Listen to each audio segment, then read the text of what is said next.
Chapter 3901. Huangfu Zhentian pressed both his hands on Pei Sheng's shoulders as he sized him up. Finally, her gaze landed on the pair of eyes that were covered in dark golden flowing light. Your eyes. Huangfu Zhentian's white brows creased tightly. Are you all right? Earlier I sensed that you had once again activated the Huangfu family's energy and I was worried about you, so I followed the feeling and rushed over. After seeing Pei Sheng's eyes, Huangfu Zhentian knew that what he had sensed earlier wasn't an illusion. When Pei Sheng heard that, his throat tightened as his eyes stared blankly at the old man in front of him. His heart tightened a little. For so many years, this was the first time he felt concern from an elder. What's the matter? Are you hurt somewhere? Huangfu Zhentian saw that he didn't speak for a long time as his white brows creased even tighter. He pulled Pei Sheng's arm and took his pulse. Pei Sheng regained his senses as he hurriedly shook his head. I'm fine. I'm fine. Luckily.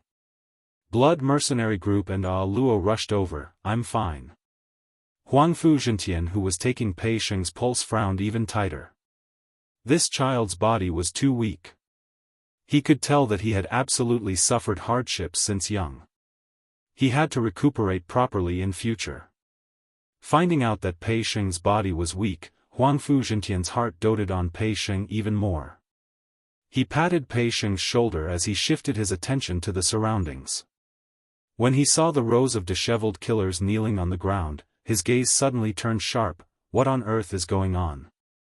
Huangfu Zhentian strode towards the middle of the courtyard. The current him had a cold hard expression as his dignified and noble aura wasn't concealed at all. Step by step, he neared the killers. It suppressed the formless pressure. Yiqing Luo had not expected that Huangfu Zhentian would actually rush over.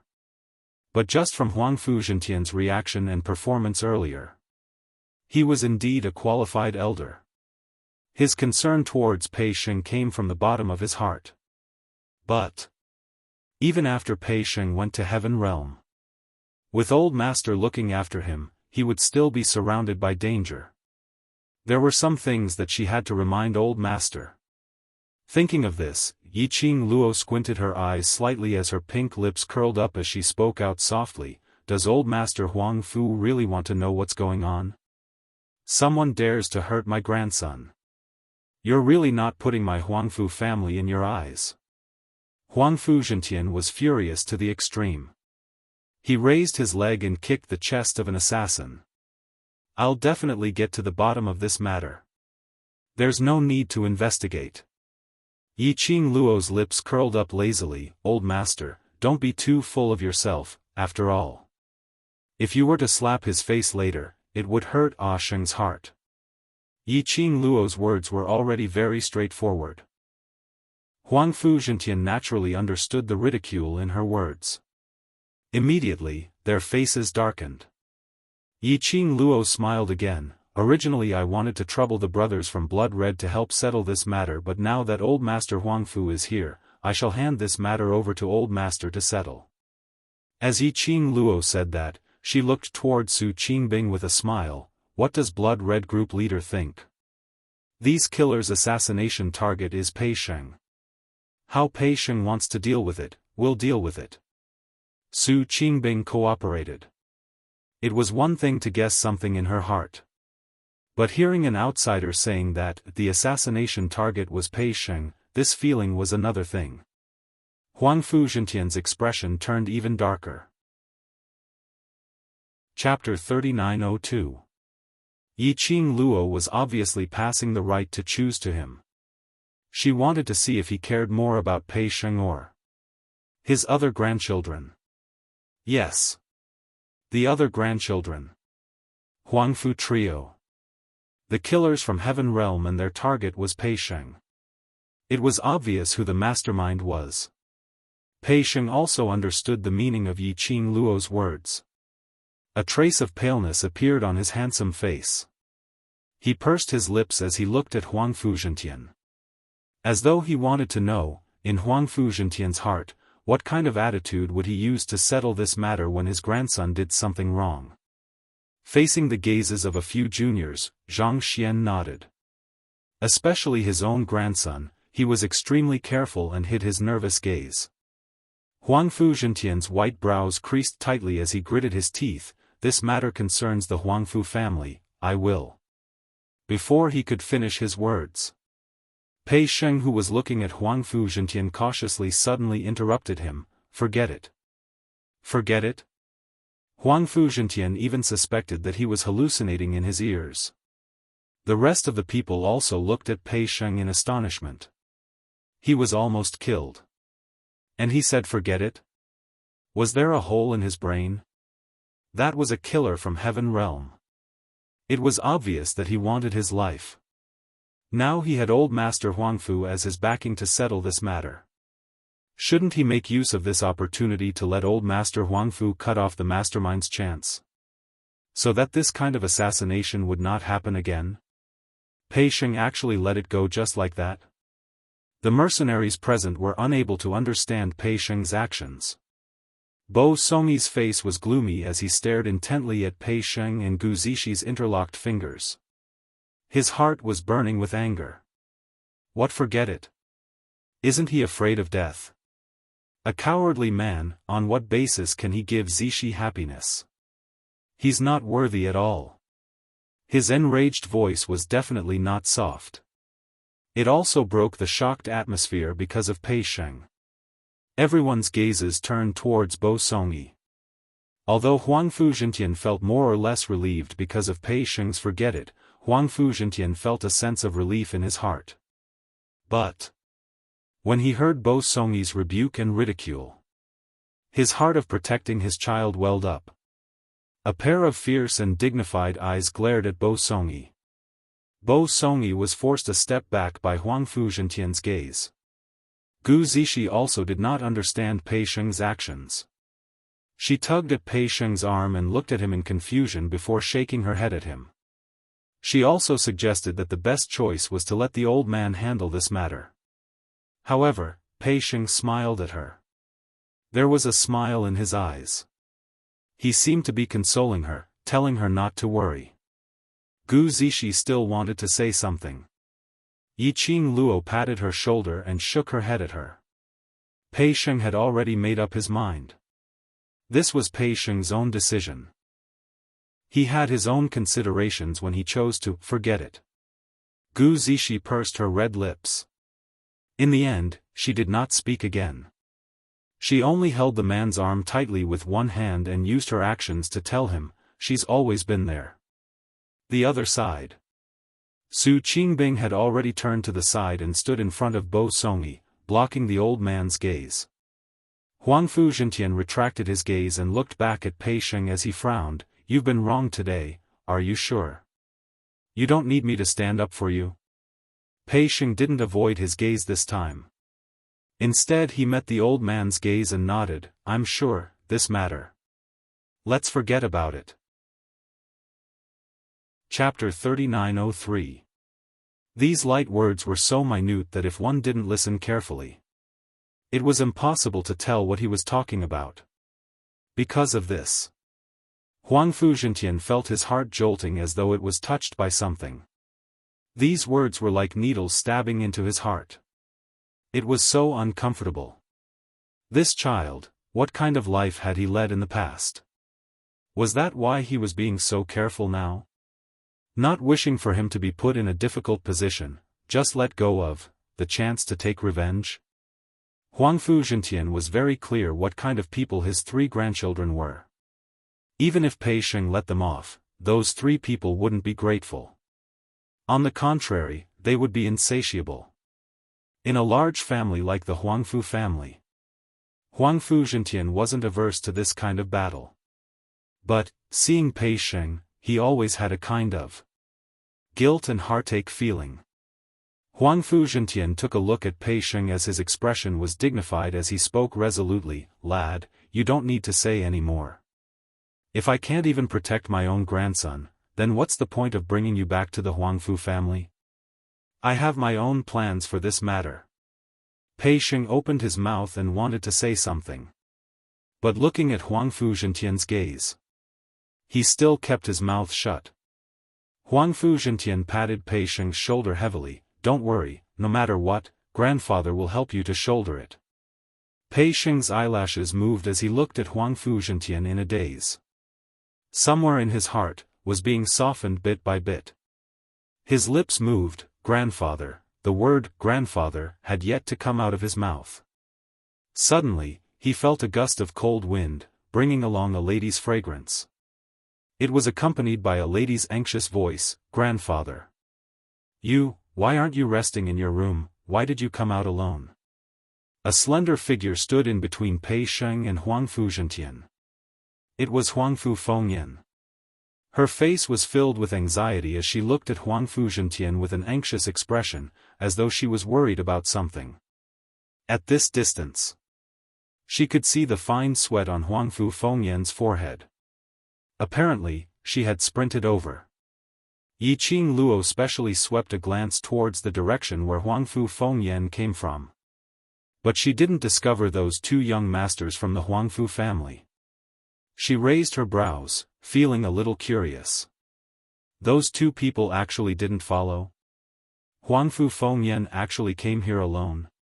When he saw Huangfu Fengyan, Huangfu Zhentian's face darkened. His expression was extremely ugly as he gave Huangfu Fengyan a backhand slap. Huangfu Fengyan was hugging onto Huangfu Zhentian's arm and was unable to avoid it at all. Like a stone that was ejected, he flew out and fell heavily on the ground. Huangfu Fengyan was stunned by the beating. He sat stiffly on the ground. Around her, there were battered and exhausted killers, staring at her with wide eyes. Huangfu Fengyan's heart fell to the bottom. These assassins, all of them failed. As soon as her grandfather saw her, he gave her a slap. In other words, Grandpa already knew? Huangfu Fengyan widened her eyes in horror. No. Absolutely not. He couldn't ruin his image in his grandfather's heart. Huangfu Fengyan couldn't be bothered about the intense pain from being slapped flying, and her eyes were red as she looked at Huangfu Zhentian pitifully. "Grandfather, why did you hit Yen? I don't have a granddaughter like you." Huangfu Zhentian's expression remained unchanged. Chapter 3904. She swayed as she stood up. He purposely revealed his red and swollen face from the beating, in an attempt to arouse Huangfu Zhentian's pity. "Grandfather, don't listen to other people's slanderous words. That Yi Qing Luo, she had previously harmed Yen, in this way." Huangfu Fengyan pointed at Yi Qing Luo as she cried out in grievance. Yi Qing Luo. Why did the blame fall onto her again? Huangfu Zhentian felt even more disappointed. But, in front of so many people, he tried his best to suppress his anger. Huangfu Fengyan was after all his Huangfu family's fourth Mississippi. This kind of matter, although everyone was well aware of it. But they had to close the door and settle it privately. Otherwise, the entire Huangfu family's reputation would be thrown away. Huangfu Zhentian retracted his sharp gaze, and when he looked at Pei Sheng, he became even more benevolent than before. He patted Pei Sheng lightly. "Pei Sheng, I will definitely give you an explanation. Really no need. Old master, don't affect Huangfu family because of me." Pei Sheng took a look at Huang Fengyan as he shook his head and rejected. The more he rejected, the more old master doted on him. The more he looked at Huang Fengyan, the more vicious his gaze became. Yi Qing Luo couldn't help but clicked her tongue when she saw this scene. She crossed her arms in front of her chest as her lips twitched lazily. Following that, she pulled Gu Zishi to her side and whispered into her ear, "Your Asheng has improved, he actually knows how to scheme." At this point in time, no one knew Pei Sheng better than Gu Zishi, so she naturally understood Pei Sheng's meaning. She smiled as her eyes revealed some pride. "No matter what he does, I like him." Yi Qing Luo pinched her. "I know you like him, there's no need to keep talking about it. I'm just curious, how did your Asheng suddenly light up this skill?" White lotuses were not only limited to women. When a man turned white, it was even scarier. For example, the current Pei Sheng. He said, "Forget it." Did he really think that it was over? Not possible. Not possible. How could it be over, just like that? If it was according to their previous thoughts. Directly past this assassination matter to Old Master to handle.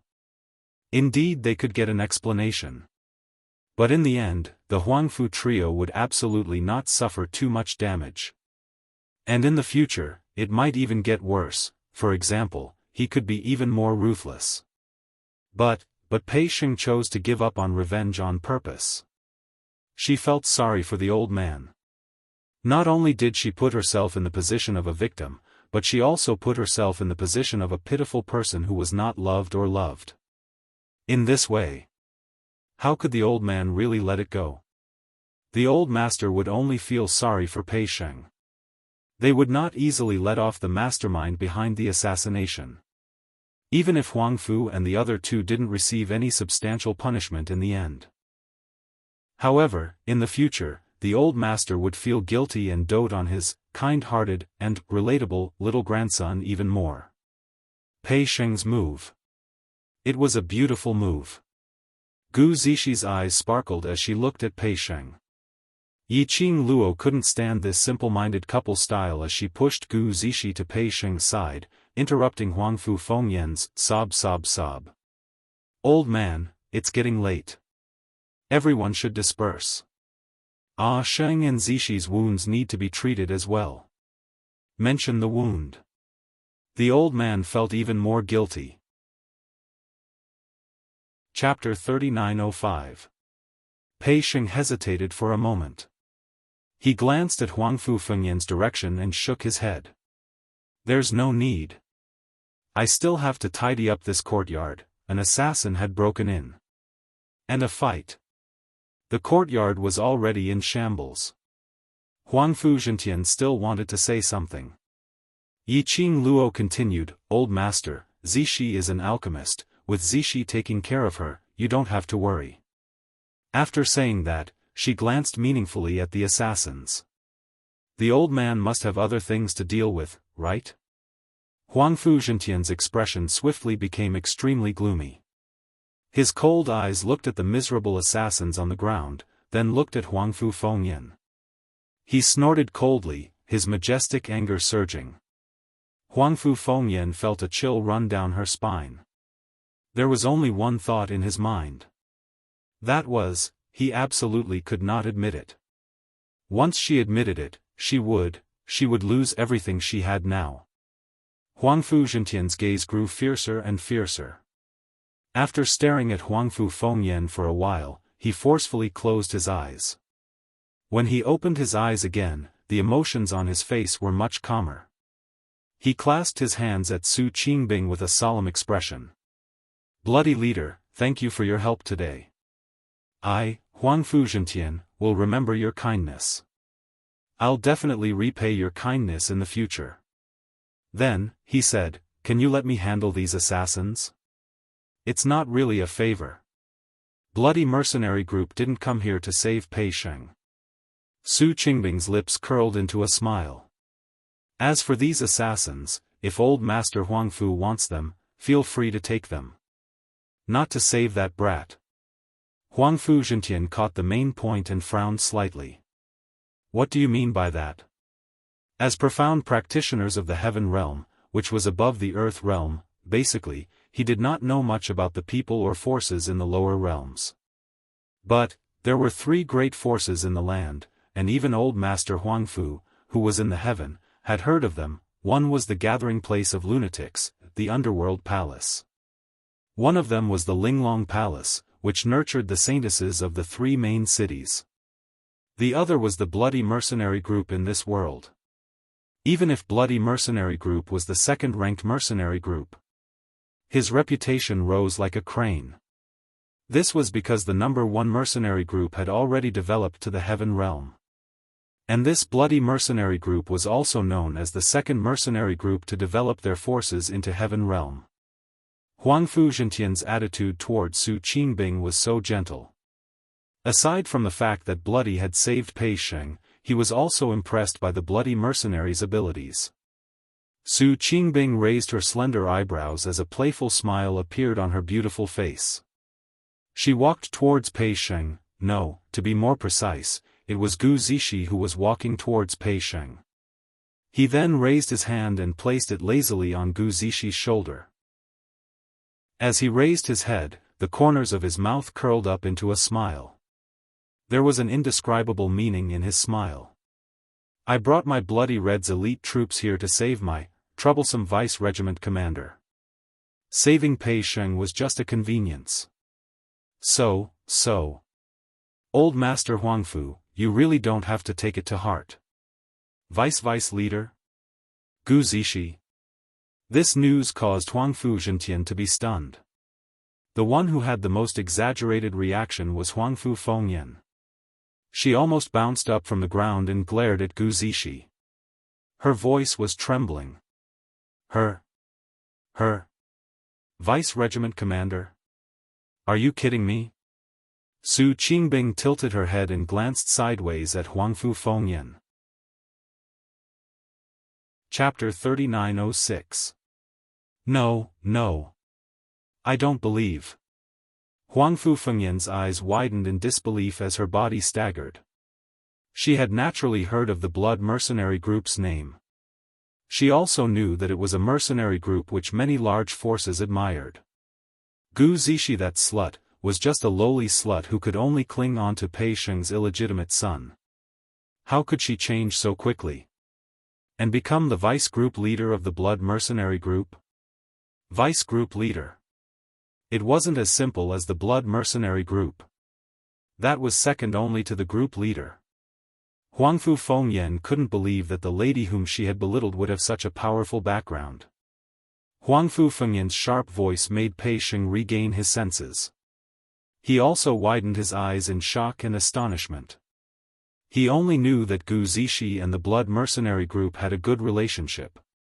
It was rumored that Gu Zixi had saved the Blood Mercenary Group's group leader on the West Cliff Mountain, hence the Blood Mercenary Group would occasionally help Gu Zixi or gather treasures. But he had never thought that Gu Zixi and the Blood Mercenary Group had such a deep relationship.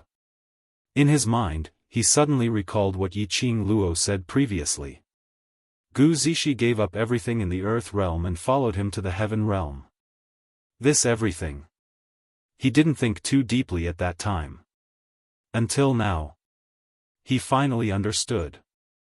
This everything was really Gu Zixi's everything.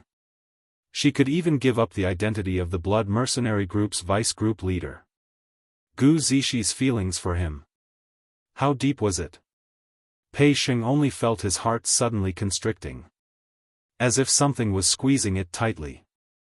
His eyes felt a little warm and sore. He looked at Gu Zixi without blinking. Suddenly, he stretched out his hand and hugged Gu Zixi's petite body tightly in his arms. His head rested on Gu Zixi's shoulder. He said firmly, "Zixi. When we reach the Heaven realm, we'll get married." Get married. These two words made Gu Zixi grab Pei Sheng's clothes tightly in surprise. Her eyes instantly turned red as she nodded her head vigorously. The two of them hugged each other tightly. On the other side, Huang Fuzhentian took a deep look at the two of them hugging each other and looked at Su Qingbing. Although he didn't show it on his face. But in his heart, he was shocked when he heard this news. In his heart, he was even more satisfied with his grandson and the woman that he had taken a liking to. In his heart, a decision was slowly forming. His expression was solemn as he looked at Su Qingbing and said, regardless of the reason why Leader Scarlet had intervened, it is a fact that Leader Scarlet has saved that boy. I will definitely remember this kindness. As for other matters, don't worry, Leader Scarlet. Since I've personally brought that boy and Lady Gu to the Heaven realm, I will definitely protect them. Any intelligent person would be able to tell. Su Qingbing had purposely revealed the reason why Gu Zixi was the vice leader of Bloody. To put it bluntly, he just wanted to show Gu Zishi how powerful she was. At the same time, it would change Gu Zishi's position in the Huangfu family's heart. It was also a warning to old Master Huangfu: Gu Zishi was not someone without a backer. If Gu Zishi was injured in the heaven realm, Bloody Mercenary Group would be the first to stand behind Gu Zishi and take revenge for her with all their might. The group of people said a few more words. Old Master Huangfu dragged Huangfu Fengyan away. The Bloody Mercenaries followed behind Elder Huangfu with the assassins in tow. After a while, the courtyard quietened down again. Yiqing Luo took a look at the two who were still hugging each other tightly and sighed. What a pair of silly lovers. Muddle-headedly registered for the QQ reading character ranking. The babies helped to make a heart sign and gave a like. They didn't wish to rush into the top 40, they only wished to be in the top 100 and not let the crippled 7 emperors appear too desolate. Chapter 3907. She simply shifted her gaze away and looked at Su Qingbing, who had yet to leave. Su Qingbing still maintained a lazy posture. That dignified look on her elegant face had been retracted by quite a bit. She just raised her head and looked at that figure on the wall. Between her beautiful eyes, there was some brilliance flowing. But when Yiqing Luo took a careful look, it was a stretch of deep, without a single bit of emotion. She followed Su Qingbing's gaze. On the wall, the red-robed man who was standing against the wind met her eyes expressionlessly. The person Su Qingbing was looking at was Zhu Wu Xian. She raised her brows, feeling that she seemed to have discovered something incredible. Since he's safe, I'll make a move first. I'll leave these two fools in your care.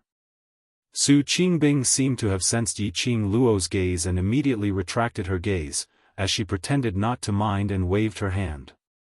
Yiqing Luo's eyes curved into a crescent shape as her figure moved and appeared next to Su Qingbing. She raised her hand and hooked onto Su Qingbing's shoulder. The young lady gave a teasing smile as she teased, "Why? Are you in a hurry to leave, afraid that I'll see through some secret that I shouldn't see?" Su Qingbing's beautiful eyes flashed as she subconsciously looked at Zhu Wu Xian. After this action was done, Su Qingbing then realized that she had been hooked. Yiqing Luo's smile deepened. Her curved brows and narrow long eyes outlined an arc, like a blooming datura flower, so alluring that it made one suffocated. Tisk, Su Qingbing's look made Yiqing Luo even more interested. She was really curious. What had happened between Su Qingbing and Zhu Wu Xian? She could tell. Su Qingbing's impression of Zhu Wu Xian was very deep. I have to return to Blood Color headquarters first. Su Qingbing's hair stood on end from Yiqing Luo's meaningful smile. She hurriedly found an excuse. She turned around and hurriedly leapt up the wall. On top of the wall, Su Qingbing intentionally halted her footsteps. Her vision clashed with Zhu Wu Xian. In just a few breaths' time, she raised her breath again and her figure flashed as she blended into the night. The courtyard, which had turned into ruins, fell into a strange silence. That pair of foolish lovers were still hugging each other, unwilling to part. A fool is a fool. Hugging each other and feeling each other's warmth, this was their happiness. But, Yiqing Luo shot a glance at the both of them as her lips suddenly curled into a crafty arc. Then, he lifted his leg and kicked Pei Sheng's butt. Pei Sheng's entire body was kicked forward by the force. Gu Zishi almost lost her footing. Following that, several medicine bottles were stuffed into their arms. Get out of the house and make love. Yiqing Luo turned their bodies around and pushed them towards the room which wasn't affected by the battle earlier. Pei Sheng was forcefully pushed to the door as he struggled to turn his head around to take a look at Yiqing Luo. But because of Yiqing Luo's strength, he was unable to resist at all. "Ah Luo, don't tell me you don't like our relationship because His Majesty is not here and you can't stand it?" Yiqing Luo's expression instantly sunk. The hand that grabbed Pei Sheng's shoulder suddenly tightened. "Ah, Pei Sheng screamed miserably as his shoulder struggled to pull away from Yi Qing Luo's palm. It was so painful that he almost cried. Yi Qing Luo gave a fake smile. If you still want to hug a beauty to sleep tonight, you'd better shut your mouth and roll into the room. Pei Sheng, this smile is so scary. He swiftly hugged Gu Zishi tightly as he escaped into the room. Chapter 3908. In the courtyard, there was only Yi Qing Luo left. She then stretched her body lazily. As she yawned, she looked towards the red figure standing on the wall. The show has ended, aren't you leaving? Zhu Wu Xian's vision, from the start, was fixed on her. When he saw the young lady's languid look, her long and narrow eyes were filled with a lazy misty look towards him. His eyes glowed with a bright light. Even his pitch-black pupils involuntarily contracted. His hands which were hanging by his side clenched into fists. Especially when that young lady yawned, with a soft and coquettish voice rang. His body, almost instantly turned stiff and taut. For a long time, the man didn't reply. Yi Qing Luo lowered her hands as she raised her brows at him. Meeting with Zhu Wu Xian's scorching gaze. Her eyelashes fluttered slightly as she tilted her head, her eyes revealing a smile which didn't look like a smile. Have you seen enough? This sentence made Zhu Wu Xian have a response. His thin lips moved slightly as his voice was very cold. Not enough. If you're still conscious, then please go ahead. Take care, I won't send you off. Yi Qing Luo intentionally ignored his provocative words as she impatiently waved her hand. Zhu Wu Xian instead flew down from the wall. He got close to Yi Qing Luo. The red-robed man and red-robed young lady's figures intertwined. Yi Qing Luo didn't evade. Instead she faced the man's approaching face, raising her head as her lips curled into a bright smile. This smile. Like a blooming poppy flower, giving off a suffocating charm. Magnified under his eyes. Zhu Wu Xian's heart skipped a beat. Immediately after, his body abruptly pulled away from Yi Qing Luo. His eyes were flickering with erratic emotions. Yi Qing Luo revealed an understanding smile. She was very clear. The more she expressed that she didn't want to interact with him, Zhu Wu Xian would be insatiable, wanting to leave a place in her heart. On the contrary, she cooperated with Zhu Wu Xian's words. Zhu Wu Xian would be even more shy than her. Looking at Yi Qing Luo's teasing smile, Zhu Wu Xian's pupils contracted. He suddenly stretched out his hand and clasped Yi Qing Luo's wrist as his eyes stared straight at her. Do you think that I don't dare to do anything to you? Yes. Yi Qing Luo replied straightforwardly, if you dare. When I just arrived at the Earth realm, you painstakingly imprisoned me for half a month, and erased all my memories, you would have done it. The hand that was clasping her wrist suddenly tightened. Even Zhu Wuxin stiffened for a moment. Even now, you still blame me. Zhu Wuxin stared at her. It was not a question, but a statement. It would be a lie to say that I don't blame him.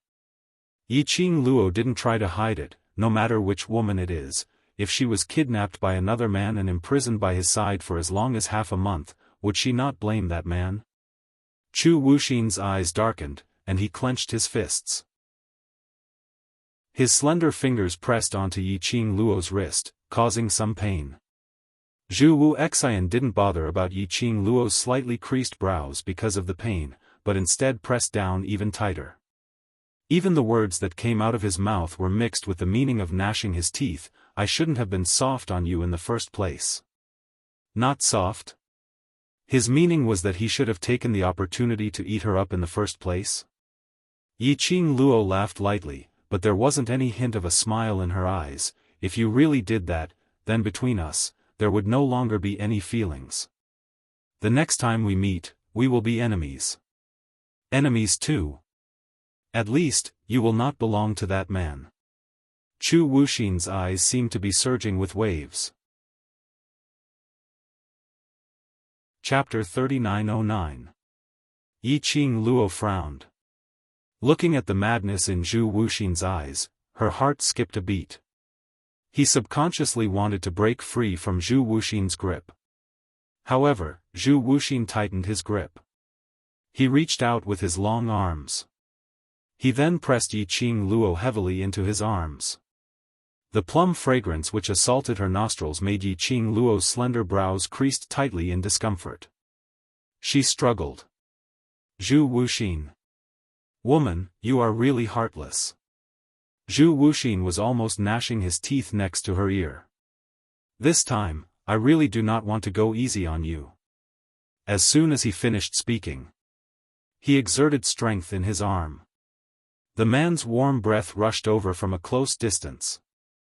There was also a hint of fragrance mixed with it that made her feel alarmed. Almost at the instant the man lowered his head. Yiqing Luo's eyes flashed coldly. His dark force burst forth. He flipped his palm, intending to attack Zhu Wuxin and avoid his approach. It was at this moment.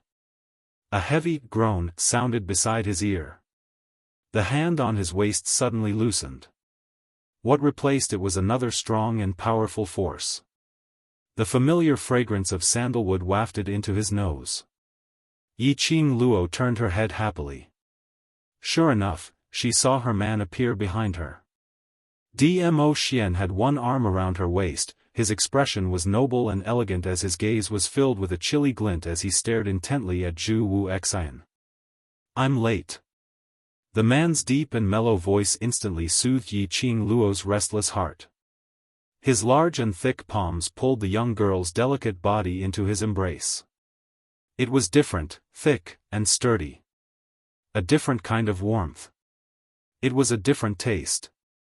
It was a completely different feeling from Zhu Wuxin. Dmo Xian. Was the feeling she wanted to have the most. Yiqing Luo's eyelashes trembled slightly. Suddenly, she raised her lips and tightly wrapped her arms around the man's firm waist. She buried her face in his chest. Struck by the palm, Zhu Wuxin had to retreat several steps before he could stabilize himself. The flame-like red swayed. After Yiqing Luo absorbed the warmth, she popped her head out to take a look at Zhu Wuxian. He felt that the current Zhu Wuxin had a gloomy feeling, as if the flames all over his body were about to be extinguished. As if I had lost all my lifelight. He seemed to have sensed her gaze. Zhu Wuxin clutched his chest and looked at her with a pale face. His eyes met hers. A smile appeared on his grave and stern face. His lips curled up slightly. There was a hint of bitterness in his voice. Yiqing Luo couldn't help but creased her slender brows once again. He didn't have time to think about it. A large palm suddenly covered her eyes. In front of him, there was only warmth, and he couldn't see anything. Don't look at him. The man's domineering voice rang in her ears, and there was a hint of jealousy in his tone. Then, he raised his head and looked at Zhu Wuxian. His entire body exuded a chill. Zhu Wuxian, I haven't settled the score with you for what happened last time. You dare to play the same trick again? The moment he opened his mouth. He was not angry, but he exuded an imposing aura. Zhu Wuxin sneered. What? I merely touched her, yet you're already so furious. Could it be that, you think she's dirty? As soon as he said that, the surrounding temperature had also dropped to the extreme. Dmo Xian's eyes gleamed coldly. The murderous aura was also sweeping wildly. But Zhu Wuxian laughed crazily. That grave and stern face looked extremely insane. Both their profound rays intertwined. Just as it was about to explode. Suddenly, a slender fair hand gently placed on the back of the hand which covered her eyes. Slowly, it pulled that hand down. The young lady's eyes regained its clarity. Chapter 39:10. The young lady's alluring face was filled with calmness. The corners of his lips curled into a mocking sneer. Even the gaze which she shot towards Zhu Wuxian was filled with viciousness. This gaze made Zhu Wuxian's heart felt as though it was pierced by something as it trembled fiercely. As though something was gradually disappearing between him and Yiqing Luo. The red-robed man's eyes were filled with madness. At this moment, there was finally a slight fluctuation.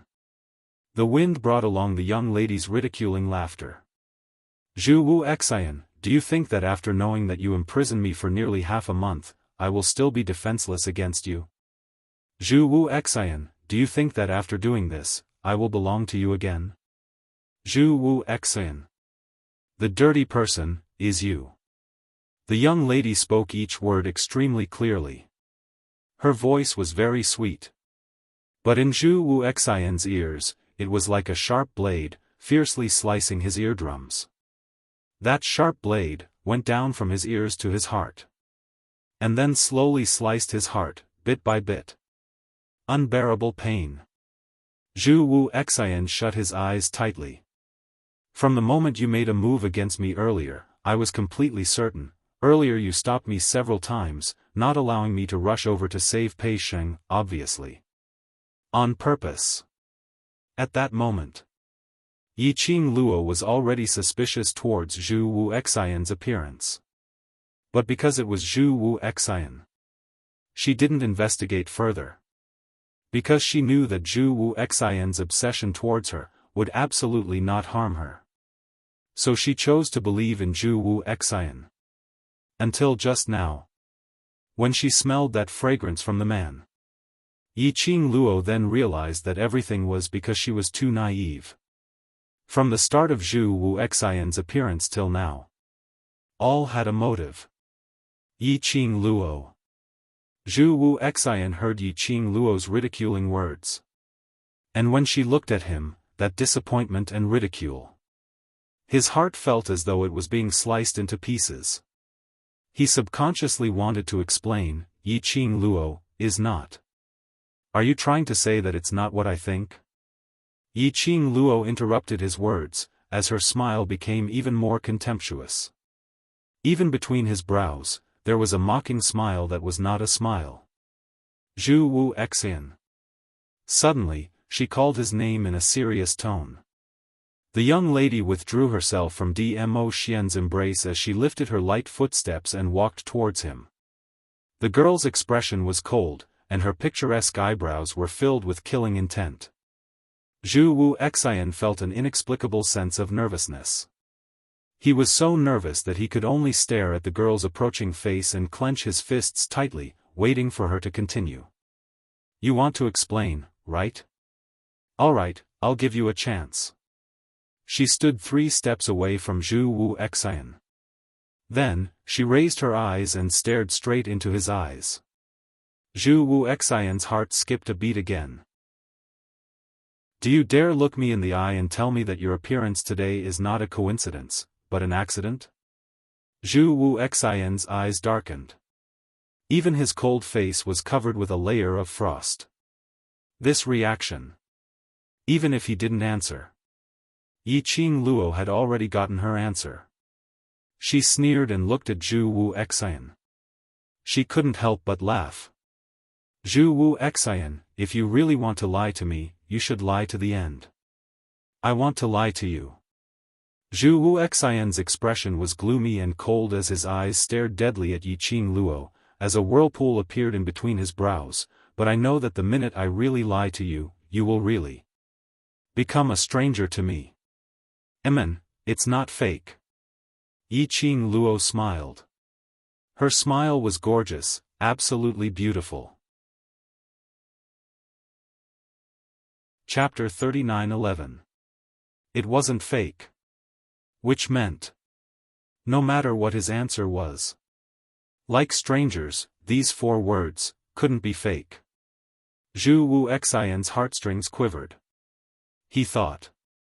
After Yiqing Luo found out that he had imprisoned her for half a month, she wasn't too angry and still treated him the same as before. He thought. Yiqing Luo wouldn't blame him. But he had never expected Yiqing Luo to be so resolute. So resolute that when he intended to do it for the second time. She would not hesitate to cut off all relations with him. His heart, as compared to the first time he met her, was even more painful from her cold attitude and when she totally didn't recognize him. It was so painful that he was about to die. He thought. He was already numb and no matter how painful it was, he could maintain his calmness, to stand calmly in front of Yiqing Luo and continue his stubbornness. But, the feeling now proved that his thought was really just a thought. His heart would hurt. When he met with the young lady's icy cold gaze, his heart would surge with waves.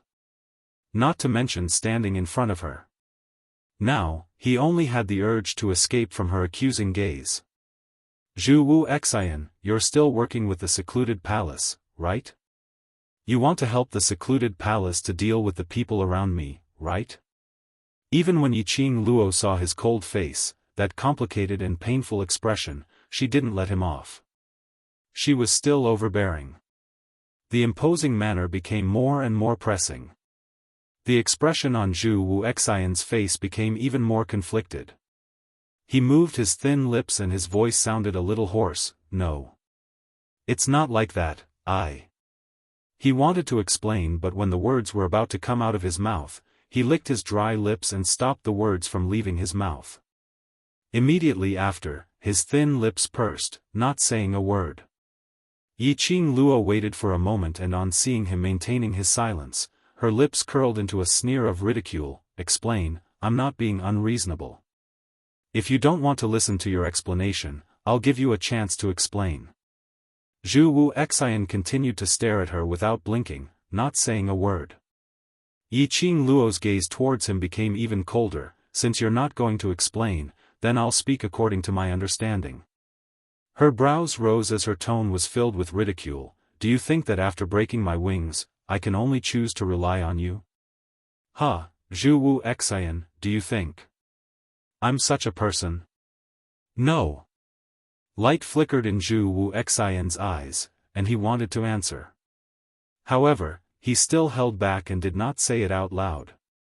If Yiqing Luo was that kind of person, he would absolutely not take another look at her. But, it was precisely because he knew this. He wanted to see even more, after Yiqing Luo lost everything.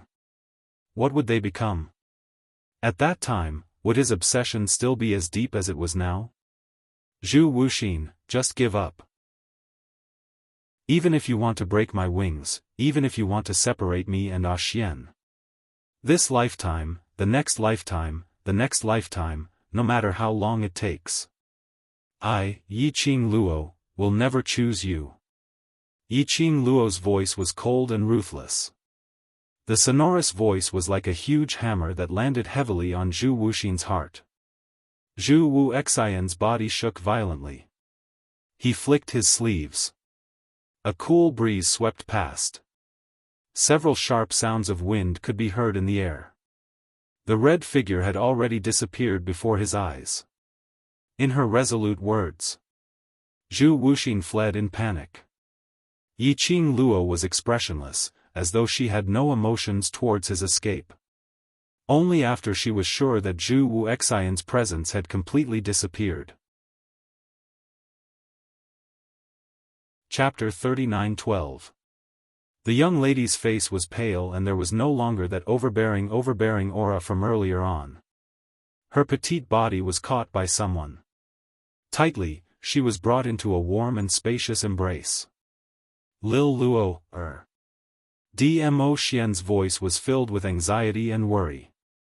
Yiqing Luo wanted to open her eyes and smile at him to reassure him. But the minute she opened her eyes, it was a patch of blood color before her eyes which immediately turned into a patch of pitch black. She was unable to open her eyes. The dizziness in her head made her lose the ability to think. Finally, under Dmo Xian's gentle and affectionate call of Lil Luo, she completely lost all consciousness. Lil Luo, Sensing the change in Yiqing Luo's breathing, Dmo Xian's voice suddenly rose as his shimmering eyes stared intently at the person in his arms. After checking the young lady's pulse, Dmo Xian's expression turned darker. His fingers clenched tightly as he gritted his teeth and spat out 3 words, Zhu, Wu, Xian. Damn that Zhu Wu Xian. No matter if Lil Luo would forgive Zhu Wu Xian. He would absolutely not forgive her. Dmo Xian tightened his arms as he raised his voice and called out in a low voice, Xian, Beiyuan. 2 figures, one tall and one short, appeared in the night sky. Guard this place, don't let other blind things come near. Dmo Xian instructed and carried Yiqing Luo as he flew away. Tang Beiyuan stared blankly at the direction where Dmo Xian left, watching his figure disappear completely. She then regained her senses as she slowly stood up. The man on the side was tall and imposing, with a handsome face, but his brows were rigid and solemn. The man's vision had been on Tang Beiyuan. Seeing that she stood up and was still in a daze, he comforted her, "Madam will be fine." Hearing the man's voice, Tang Beiyuan's eyelashes fluttered. When she raised her head, her lips curled into a smile, "Amen, I know.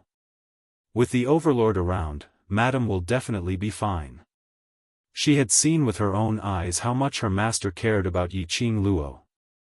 Her daze wasn't because she was worried about Yiqing Luo, but very envious. Envious of the relationship between the overlord and Madam. No matter what time it was, it would always make one laugh unknowingly. As for her, even though her fiancé was by her side, he could even touch it with his hand. However, she still felt as if they were thousands of miles apart and out of reach. Tang Beiyuan lowered her eyes and the smile on her face disappeared.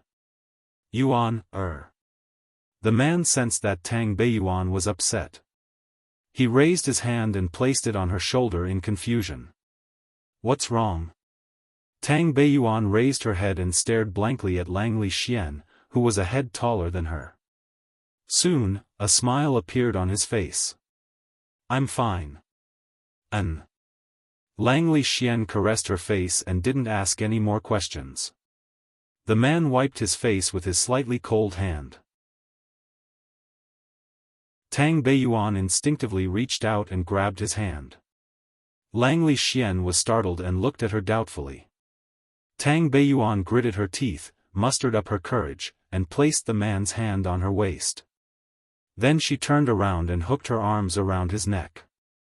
"It's been a long time since we've been this close. To be more precise, it had been a long time since they last saw each other.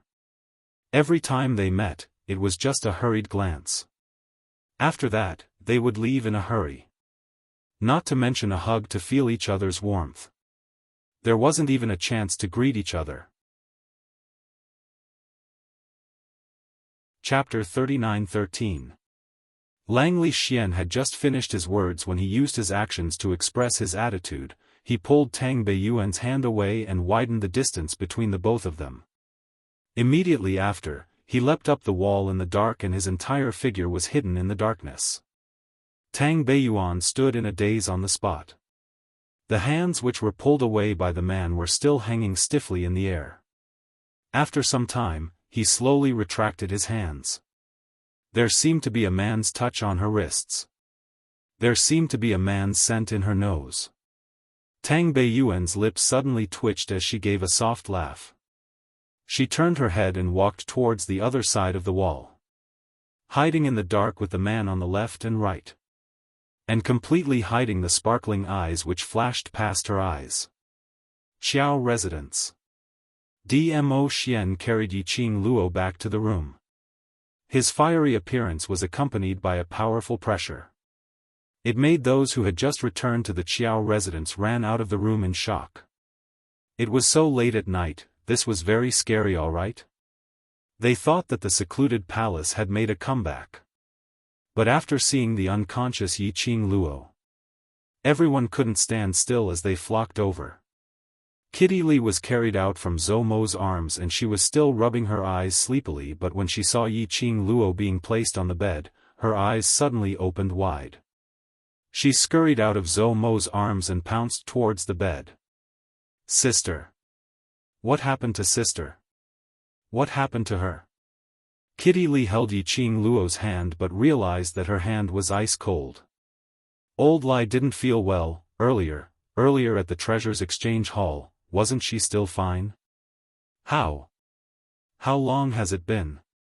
In his impression, Yiqing Luo and the Overlord were on the same level of abnormality. No one could hurt her. So on the way back to the Qiao residence, they didn't specially wait for Yiqing Luo. No one had expected. It was such a coincidence. Yiqing Luo was coincidentally injured. Gue Wu stood in the crowd as he frowned slightly. Apparently, he was puzzled over why Yiqing Luo was injured and was carried back by Dmo Xian. She's fine. Among the many concerned voices, Dmo Xian's slightly hoarse voice rang. He also successfully suppressed the voices of those who were talking at once. Dmo Xian sat on the bedside. Kitty Li looked at Dmo Xian and then at Yiqing Luo. Under Zhou Mo's tugging, he reluctantly let go of Yiqing Luo's hand and gave up his position to Dmo Xian.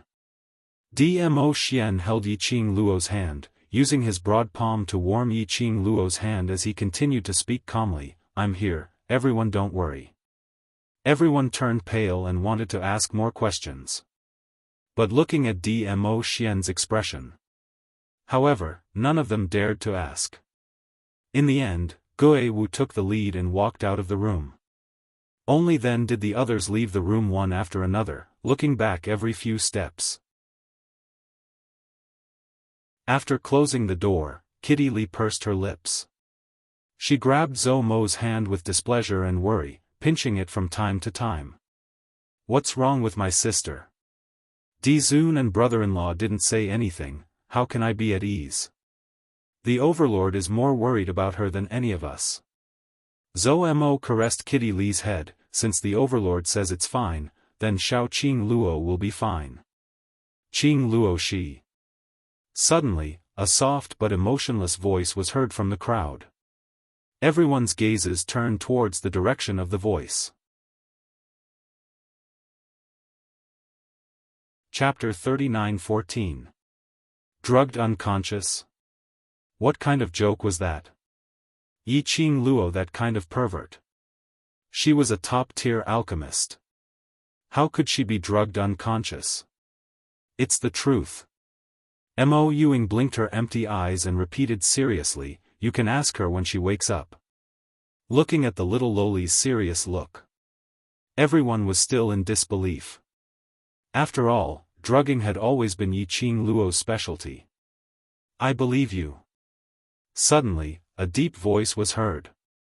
Qiao Yinyan had appeared at the corner of the long corridor and was slowly walking towards their direction. The moment Qiao Yinyan appeared, everyone stopped their discussion. The man walked slowly to Mo Yuing, his gaze was deep like the sea and his silver hair hung down his cheeks, adding a mysterious and noble feeling to the man. Mo Yuing raised her head and blinked as she looked at the approaching figure. The aura from the man made her heart, or rather, her soul, had a restless feeling. It was very uncomfortable and she didn't like this feeling. She wanted to avoid it. But Qiao Yinyan seemed to see through her thoughts as he stretched out his hand and blocked in front of her. The man's gaze was burning, as if he could see through Mo Yuying's soul. "You have always been sensitive to the people you care about and can easily see the condition of others. This point. You still haven't changed." Mo Yuying's brows were tightly knitted together as she looked at him with her empty eyes.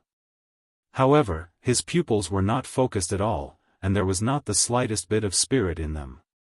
When these eyes looked over, for a moment, it made one feel that this pair of eyes were already blind. Anyone who was stared at by such empty eyes for a long time would have a creepy feeling. However, Qiao Yinyan met her gaze and gently curved his thin lips. He smiled and said, "Even your expression of disgust hasn't changed." Mo Yuying's stiff expression loosened for a moment. When the others heard this sweet, cloying words, all of them rubbed their arms. How did Xiao Yinyan see the bored expression on Mo Yuying's face? That was obviously expressionless, okay? That was what everyone thought in their hearts. But as the person involved, Mo Yuing was shocked. She had always been unable to express her emotions. Her face was stiff. His eyes were lifeless. Even his voice was completely emotionless. In addition, she couldn't even express ordinary emotions. Even a sensitive lady like Yi Qing Luo would not be able to detect her emotions. This man in front of him, yet he could see through her heart so easily. Could it be that she really knew him before? After Lin Mengya invited him out of the room, the chatter outside the door continued. Dmo Xian looked at the unconscious young girl. His fingertips covered the young girl's slightly furrowed brows and gently smoothed her brows. Then, with a flick of his sleeve, an invisible wave spread out in the room, forming an oval transparent barrier that enveloped the entire room. It also successfully blocked out the noisy discussion outside the door. He held the girl's cold hand tightly, one hand on his cheek and the other on his mouth to warm it. His peerless face was filled with a peaceful expression of pampering. There was not the slightest hint of anxiety or unease. He wasn't worried that this medicine would cause any harm or influence to Yi Qing Luo. Because this was the medicine which Zhu Wu Xian had given to Yi Qing Luo. Even if Zhu Wu Xian was working together with the secluded palace, he would absolutely not hurt Yi Qing Luo. Chapter 39:15. But he was unable to ascertain when Yi Qing Luo would wake up. Dmo Xian's eyes were fixated on the young lady's peaceful sleeping face without blinking. Her eyes were calm, pure, and beautiful. But that pair of icy cold hands couldn't be warmed up no matter what. His broad palm closed over one of her small hands. The other hand stretched out his slender fingers, gently caressing the young lady's icy cold but peaceful facial features. After gazing at it for some time, he sighed softly. Straightening himself, he took off his coat. Lifting up a corner of the blanket, he burrowed into it. Even though she was covered in the blanket, the young lady's body was still icy cold. Dmo Xian laid on one side, his arms scooped the young lady into his arms. Using his own warmth, he enveloped the young lady completely. If it wasn't for the fact that the young lady's breathing was smooth and her pulse was steady. This icy cold touch. It was indeed very scary. The person in his arms seemed to have felt the source of warmth. Her little body shrunk into the man's arms. Her peaceful little face revealed a blissful and satisfied smile. Dmo Xian placed his chin on her head. Feeling the person in his arms, infected with his warmth, his scent. The last time, in the Nirvana realm's passageway to the upper realm, he was careless and allowed Zhu Wu Xian to snatch Lil Luo away. That was close to half a month's time. Lil Luo was imprisoned in such a state by Zhu Wu Xian. This time. How long would Lil Luo sleep for? Yi Qing Luo's head was groggy, as though she was being pressed down heavily by something. She was so exhausted that she couldn't even move a muscle. She creased her brows in pain. She wanted to raise her hand to rub her temples. But her arms were stiff and so heavy that she couldn't lift them at all. She struggled to open her heavy eyes, trying to see clearly what was going on with her. But when she opened her eyes, the surroundings were all white and there was nothing at all. Deathly silence. Where was this? Why was she here? She remembered. She sensed that something was wrong with Zhu Wu Xian and wanted to leave. But Zhu Wu Xian stretched out his hand and pulled her. There was a strange smell coming from Zhu Wu Xian's body. That smell. It was a knockout drug that could make a person unconscious. However, even if she reacted, she would not be able to. However, he still couldn't help but smell that scent. In the end, she seemed to have held on till Zhu Wu Xian left and she fell into Dmo Xian's arms. Yes. Ah Xian. Wasn't she in Ah Xian's arms? That was absolute safety. Why did she suddenly appear here? And it's so uncomfortable? Yiqing Luo's mind was filled with doubts but was unable to get an answer. Just then, the vast expanse of whiteness in front of him suddenly dispersed. Then, a 10,000 feet tall cliff appeared in front of him. She didn't have time to react to what was going on. Suddenly, his body, which was so heavy that he couldn't move at all, fell down the cliff at an extremely fast speed. It was extremely fast. Yiqing Luo could feel the sharp wind, like a knife, cutting her skin. The wind whistled past her ears, irritating her eardrums. She wanted to resist. However, his stiff body was unable to move. He took a deep breath to alleviate the pressure of falling. There was a sharp pain in her heart, causing her to be unable to concentrate. His body continued to fall, and continued to fall. It was like a bottomless abyss. No matter what, he couldn't touch the end point. Yiqing Luo tried her best to concentrate, as her vision suddenly fixed on a certain spot. Not too far away from her. An illusory figure was faintly discernible. Even though her falling speed was extremely fast. But that figure was still firmly fixed in her pupils. QQ Readings Character Ranking. May I trouble my babies to help me make a heart sign and label them. Not hoping to charge into the top 40, but to be able to maintain within the top 100. Chapter 39:16. Who was that? Yiqing Luo widened her eyes, trying to see the true face of that figure. However, the speed at which she was falling caused her eyes to be half open and blurry. Plus that figure seemed to be shrouded in a thin layer of white mist, illusory, making that figure look like an immortal, extremely mysterious. Yiqing Luo saw it even more unreal. Just as she was feeling bewildered, that figure suddenly moved, her wrist lifted lightly, the gauze slid down, revealing her fair wrist. Her slender fingers were as smooth as jade, and there was even a thin layer of pale velvet light lingering around them. Every move, it seemed to draw out a white ray, sweeping past Yiqing Luo's eyes. In her ear, she could faintly hear an inaudible gentle voice, "Child, close your eyes." That voice, gentle like the wind, seeped into her heart from her eardrums. Not knowing why, Yiqing Luo's heart actually had a kind of twitching feeling. It was as if he had been tightly gripped by an ice-cold palm. Made her breathing become tight. Almost like a physical instinct. She listened to that voice, closed her eyes. Which was the moment she closed her eyes. Yiqing Luo seemed to see that white ray, as fast as lightning, heading straight for her face. She couldn't react in time. Her brain suddenly flooded with a large piece of complex and obscure totem. Large piece after large piece, quickly eroding her brain. Her brain immediately seemed to be squeezed by these totem, about to explode. She wanted to hug her headache and groan. But her whole body seemed to be imprisoned by a strong force, unable to move. Not knowing if it was an illusion.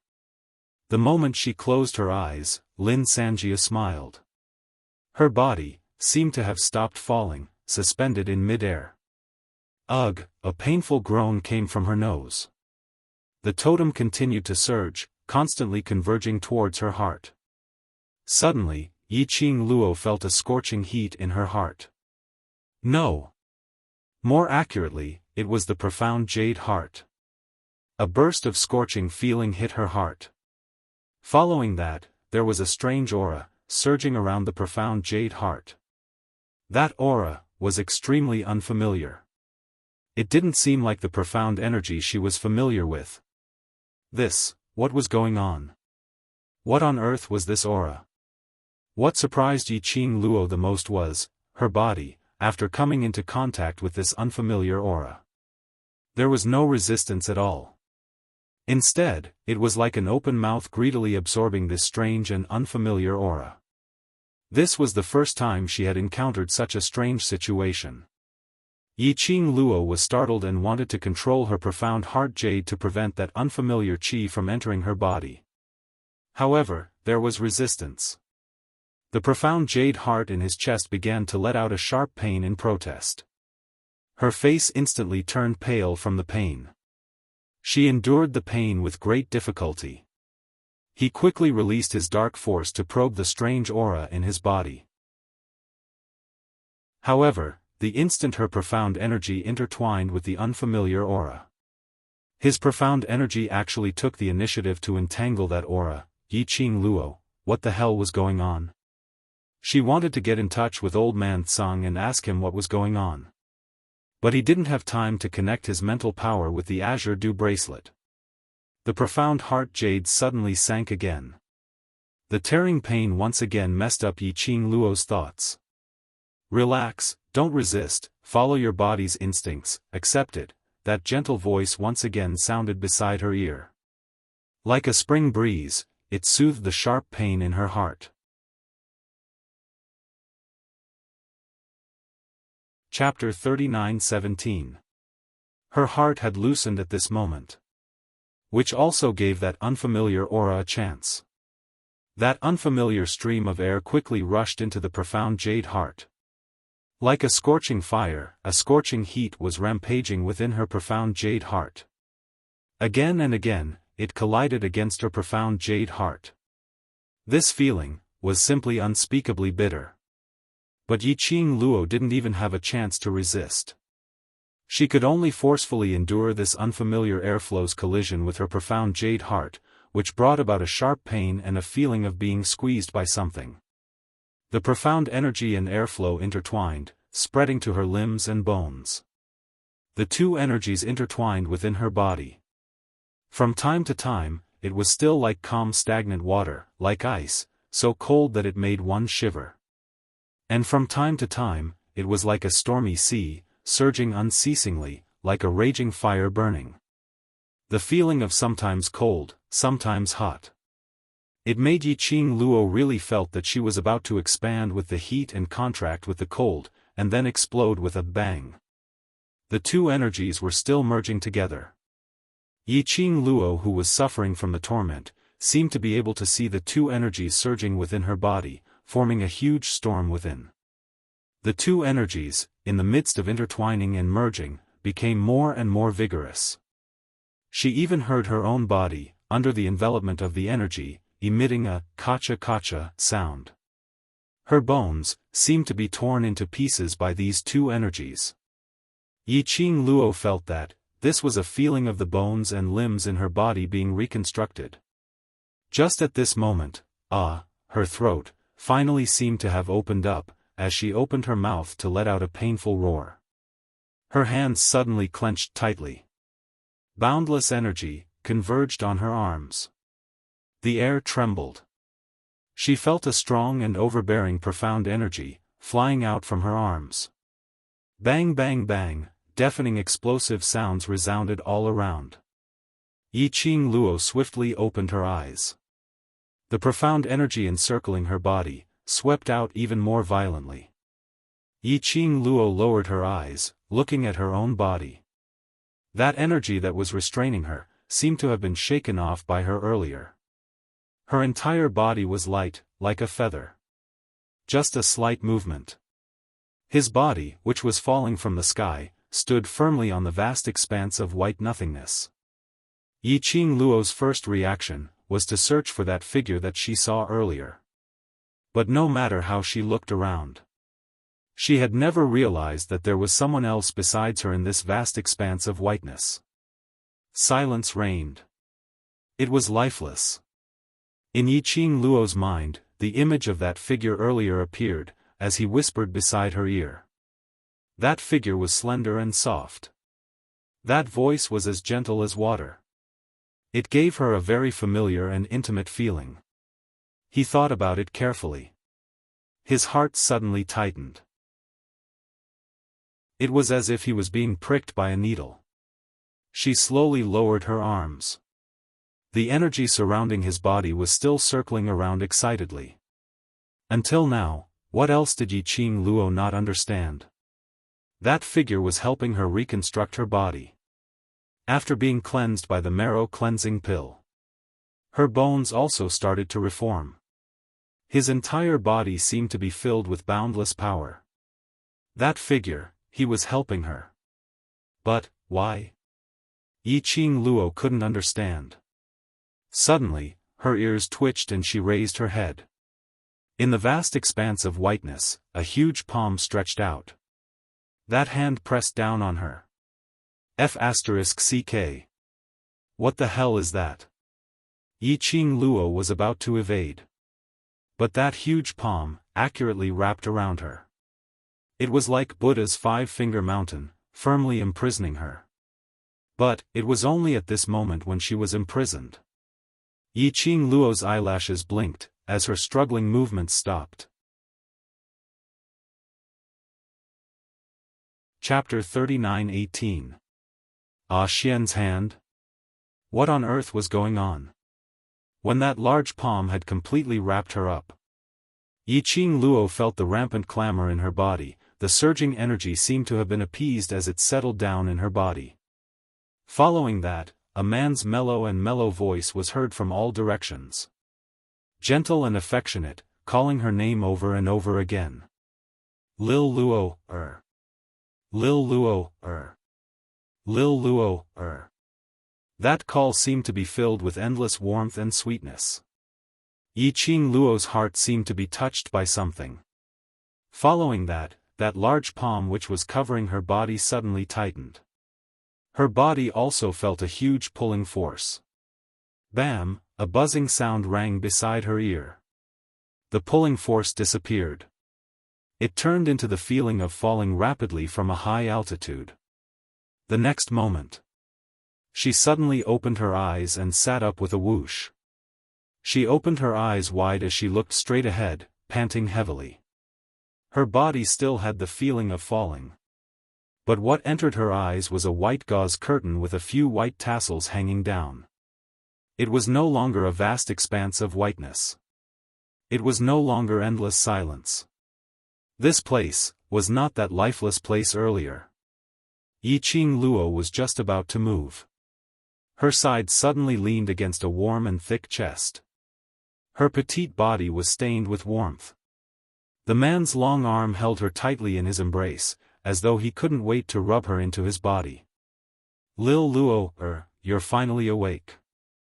That voice in the vast expanse of whiteness was completely compatible with that voice, as it rang beside her ear at a close distance.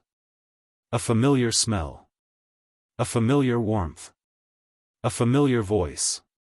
It made Yiqing Luo's consciousness gradually return. Her long curly eyelashes fluttered. Suddenly she stretched out both hands and hugged the man in front of her, Xian. She opened her mouth. Her throat felt like it was on fire, as it was hoarse.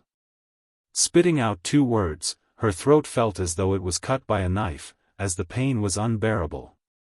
The man immediately retreated for a while, as he raised his hand to bring up the warm water beside him. Yiqing Luo was about to take the water. But her chin was suddenly lifted by a slender finger.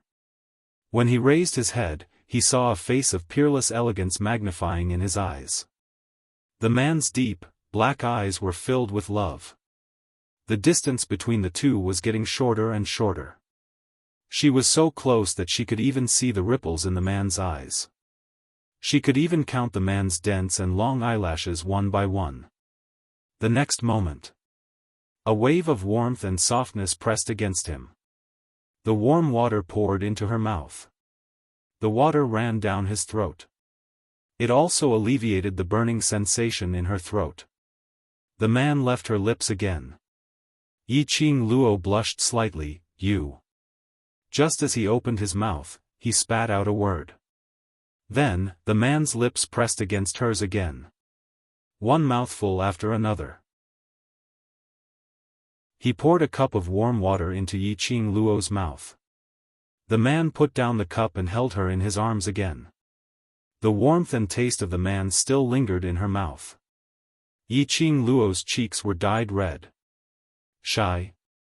Dmo Xian lowered his eyes to look at the person in his arms, as he gave an evil smile. Yiqing Luo's little hand grabbed his robe, as she tugged hard, but didn't say a word. using her actions to express her unhappiness. The man smiled even more happily. When you were unconscious, I had been feeding you water like this. I'm already used to it, why be shy? Yi Qing Luo's face turned even redder.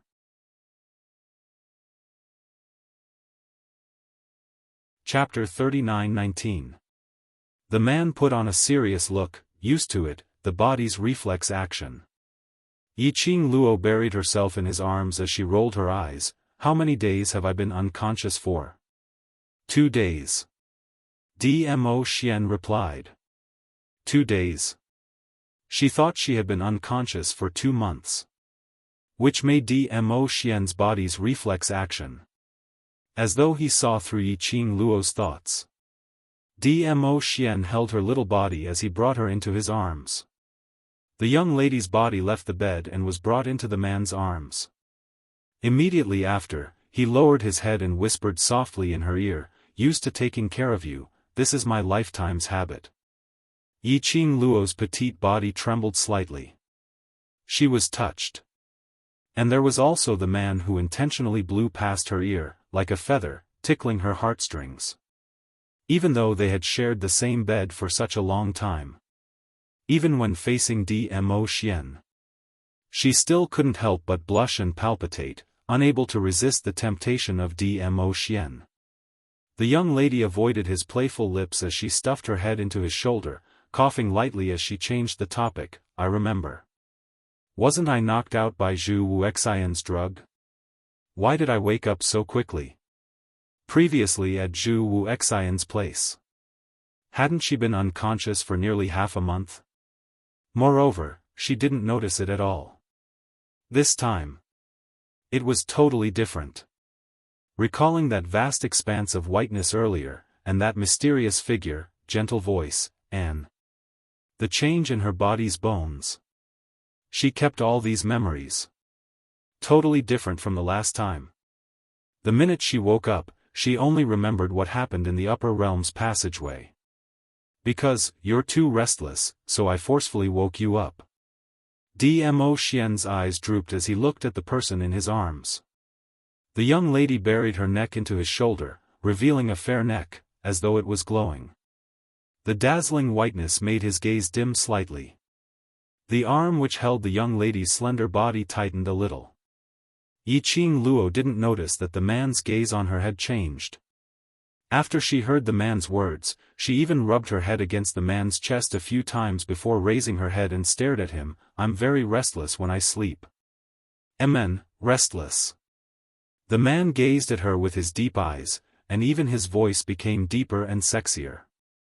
You'll only be so tired when you sleep with me. Tired to the point of being content? How would Yi Qing Luo not understand his hint? A scorching gaze. It was a deep and magnetic voice.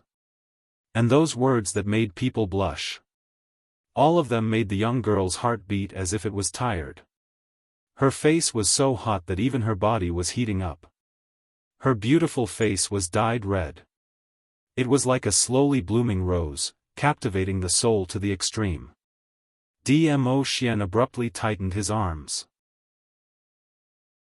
He was afraid that if he looked at this face that could make his heart flutter, he would be unable to control himself from wanting to hold her tightly in his arms. He hugged her tightly and said, "These 2 days, you have indeed been restless. Sometimes, your body is cold, and sometimes, it feels like it's burning. You even let out painful cries from time to time, as if you're in a deep sleep and in extreme pain. So, I can only enter your consciousness and wake you up. Infiltrate my consciousness?" Yi Qing Luo recalled that the last thing she remembered was a huge palm floating down from the sky, imprisoning her. It was indeed because of Dmo Xian that she woke up from that vast expanse of whiteness. But what Yi Qing Luo didn't know was, although Dmo Xian's words were spoken in a light tone, but the truth was, in these 2 days of deep sleep. Chapter 39:20. These 2 days had practically tortured him to the point of insanity. He was on the verge of collapse. Watching Yi Qing Luo howling in pain in her sleep. looking at Yiqing Luo's alternating between cold and hot, the agonizing look. He was powerless to solve this problem. Especially after hearing that old man Tsang was unable to get in touch with Yiqing Luo. It was like an invisible force, completely isolating Yiqing Luo from the outside world. Dmo Xian's heart was even more restless. Fortunately, Lil Luo woke up. This was the method that old man Tsang had taught him. Sneaking into Yiqing Luo's consciousness space, he brought her out from within. However, the dangers involved. He didn't intend to let Yiqing Luo know. As long as his little Luo woke up safely and returned to his side, that was enough. She could feel the slight ups and downs of the man's emotions, and the strength of his hands tightening. Yiqing Luo's chin rubbed against the man's chest. Then, she raised her head and smiled at the man's chin. Both hands also tightly encircle the man's waist. She knew what Dmo Xian was feeling right now. She also knew how Dmo Xian felt these 2 days. Don't worry, I'm awake. I'm back. Am I not in your arms now? The girl's soft voice was like a cat's paw, tickling the man's heart little by little. The girl's posture and angle, he could clearly see the young girl's exquisite face in the deepest part of his heart. His pupils suddenly shrank. He could vaguely see a dim stream of light moving about. In the next instant, the man raised his hand and pressed it against the back of the girl's head. Bend over, lower your head. His thin lips pressed against the girl's lips. This kiss. It wasn't as simple as crossing the water like before. Instead, it was a fierce and passionate kiss. A man's elegant sandalwood scent filled her nose. It was as if he could knock her out at any time. Their lips were slightly cold. Everything was heating up. This kiss was domineering and filled with his wild aura. However, her movements were extremely gentle. His hands slowly wrapped around her slender waist. His palms were pressed against her waist, moving around incessantly. Ah Xian, Yiqing Luo couldn't catch her breath as she laid in the man's arms. Her hand that was holding onto the man's clothes lost its strength. Until Yiqing Luo's breathing tightened. Only then did the man release her. He hugged her tightly with both hands. His chin rested on the girl's slender shoulder, and his husky voice carried a hint of ambiguity. Be good, just let me hug you. His voice was deep and magnetic. The elegant sandalwood fragrance had almost confused Yiqing Luo's consciousness. Especially that peerless beauty, the most bewitching face, which was so close to him. Yiqing Luo totally had no resistance at all as she sank into the beauty. The man's deep voice was slightly panting. It was very seductive. However, the man just hugged her obediently. How would Yiqing Luo not know that Dmo Xian was forcefully suppressing his desire for her? This man, although he usually flirted with her, took advantage of her, and said embarrassing things to her. But no matter what, she was the center of everything he did. No matter how uncomfortable he was only concerned about her. What a fool! Yiqing Luo's lips curled up into a sweet and blissful smile. She raised her hand and cupped the man's cheek. The man's face was hot. Just when she touched him, she could clearly feel the slight stiffness in her palm.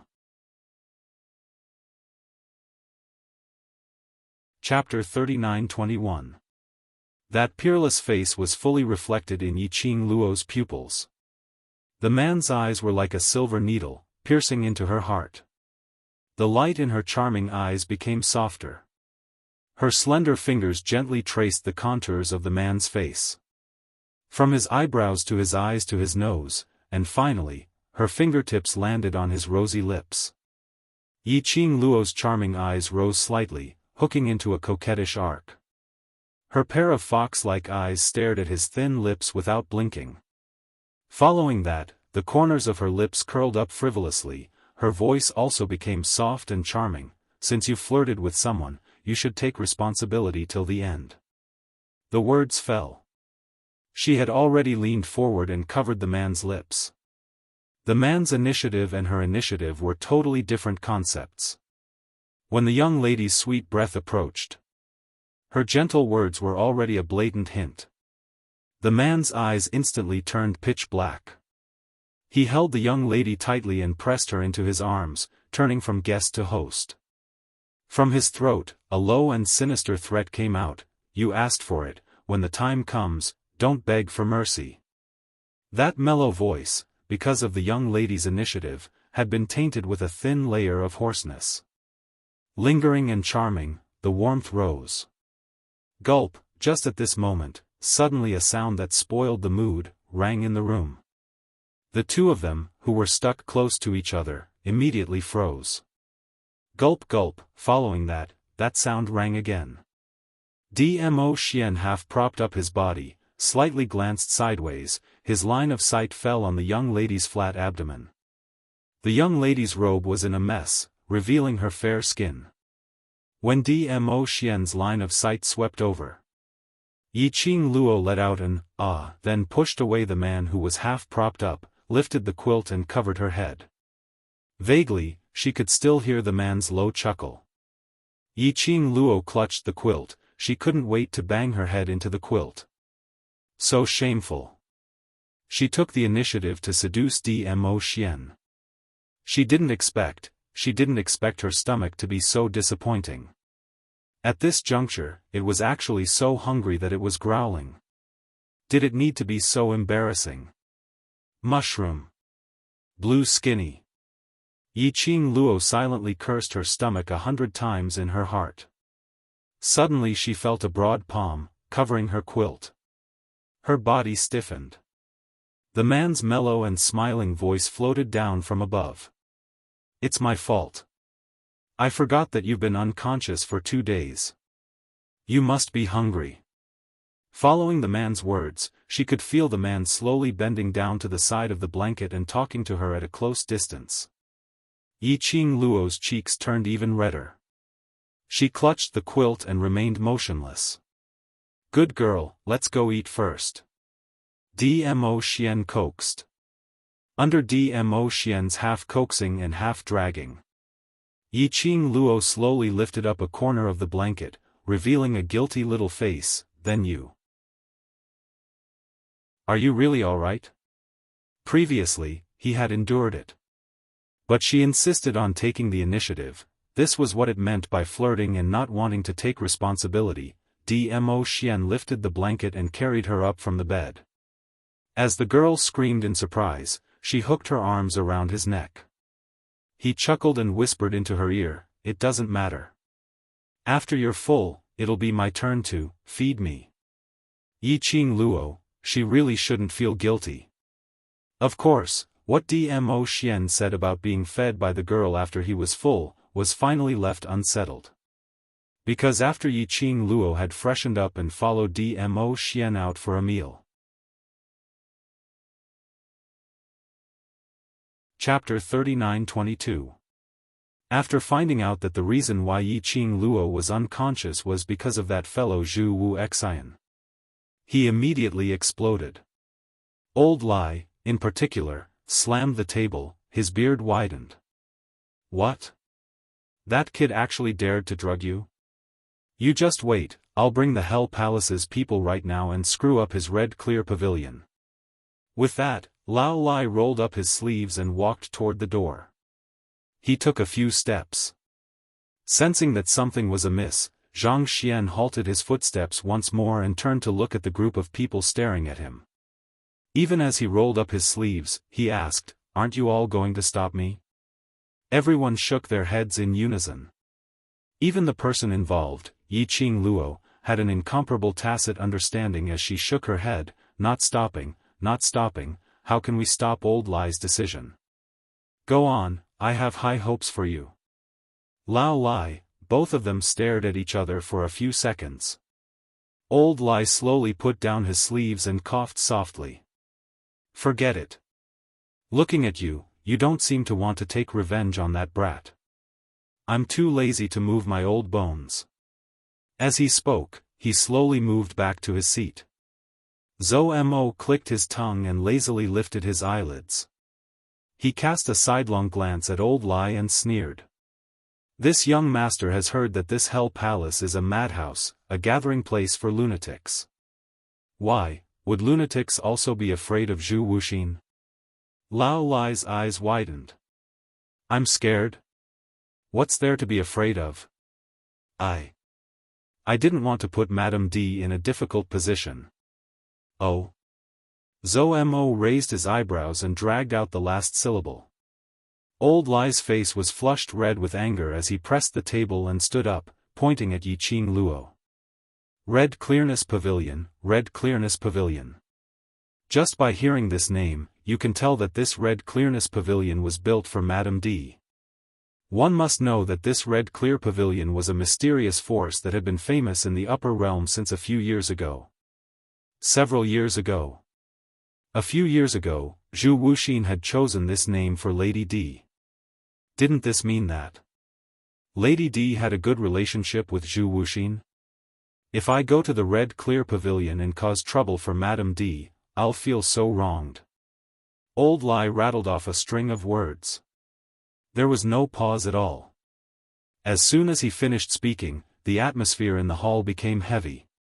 It was so quiet that one could hear a pin drop on the ground.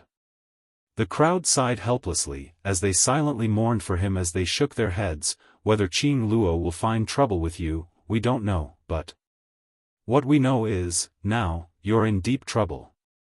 Lao Lai suddenly felt a chill on his back as he felt an inexplicable chill. His neck twisted stiffly. She then met with Dmo Xian's icy cold eyes. Lao Lai's mouth trembled, and he immediately gave in. Yiqing Luo naturally felt the low pressure from the man beside her. She rolled her eyes at Old Lai and stretched out her little hand to hold Dmo Xian's large palm as she said, "Don't listen to his nonsense. I only found out that Red Clear Pavilion's pavilion master is Zhu Wu Xian during the auction." She paused slightly and continued, "As for why he named it Red Clearness Pavilion, I'm not too sure, but..." Her brows sunk slightly as her gaze turned slightly gloomy. "This time round, he still chose to stand on the opposite side of me, and made use of my trust towards him, attempting to repeat the same trick on me. His trust in me has already turned to zero. Trusting someone was very difficult. Bit by bit, slowly accumulating trust. There was a possibility that because of one matter, it would completely crumble." Chapter 39-23. Lil Luo, Dmo Xian looked at the young lady's sunken expression. Although her head was lowered and her fine black hair covered her expression. But Dmo Xian could clearly feel that Yiqing Luo's current mood was very gloomy.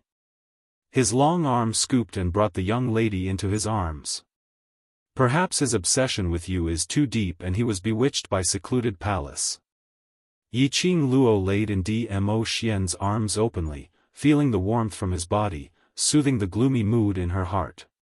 She moved her little head in his arms. Her chin rested on his chest. She raised her head slightly and suddenly laughed. "He's your love rival, why are you still helping him to speak up?" According to Dmo Xian's character, she felt repelled towards Zhu Wu Xian. He should be happier than anyone else. But he actually helped Zhu Wu Xian to speak up. "Tsk, did the sun rise from the west today?" Dmo Xian's slender fingers pinched her nose as he gently pinched it. Following that, he bent over slightly. That handsome face came close to Yiqing Luo's face. The surrounding crowd. Why did it feel like they were being neglected? But luckily, the two of them who were extremely intimate still had some conscience. They didn't really engage in lovey-dovey activities in front of everyone. Dmo Xian's face stopped at a distance of about a fist away from Yiqing Luo. His crimson thin lips curled up slightly as he revealed a devilish smile. His slender fingers slowly slid from her nose to the area between her brows as he gently rubbed it. "I just don't want to see you frowning here," showing a worried look. Yiqing Luo's heart suddenly soared. A faint smile unknowingly appeared in her eyes. Her arms hooked onto Dmo Xian's neck as she smiled like a flower. Seeing this face of yours has healed my body and mind. The two of them smiled at each other as their eyes were filled with tenderness and sweetness. The surrounding crowd. Alright, although the two of them weren't really lovey-dovey. But this feeling, as compared to lovey-dovey, was even more stimulating. But Yiqing Luo's mood, indeed, rose by a lot. In the main hall, everyone was bustling. However, in a dark corner not far away, there seemed to be a layer of frost covering it. Some of the servants of the Qiao mansion who passed by felt an inexplicable shiver. In the dark, a red figure was faintly discernible. The man's face was as cold as ice, without the slightest emotion. Especially those eyes that were like stagnant water. It was as if he would freeze to death under his ice with just a glance. He wasn't close to the hall, but he wasn't far either. He could clearly hear all the voices in the hall. In his mind, the girl's clear voice kept repeating over and over again, "His trust in me has been reduced to zero." Trust, did she no longer trust him? He just wanted to keep her by his side. He just didn't want her to treat him so coldly again.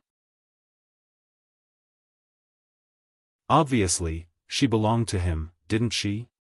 Did he really do something wrong? Zhu Wuxin's hands that were hanging by his side slowly clenched. Blue veins popped out of his fist. It was as if he was suppressing some kind of emotion in his heart.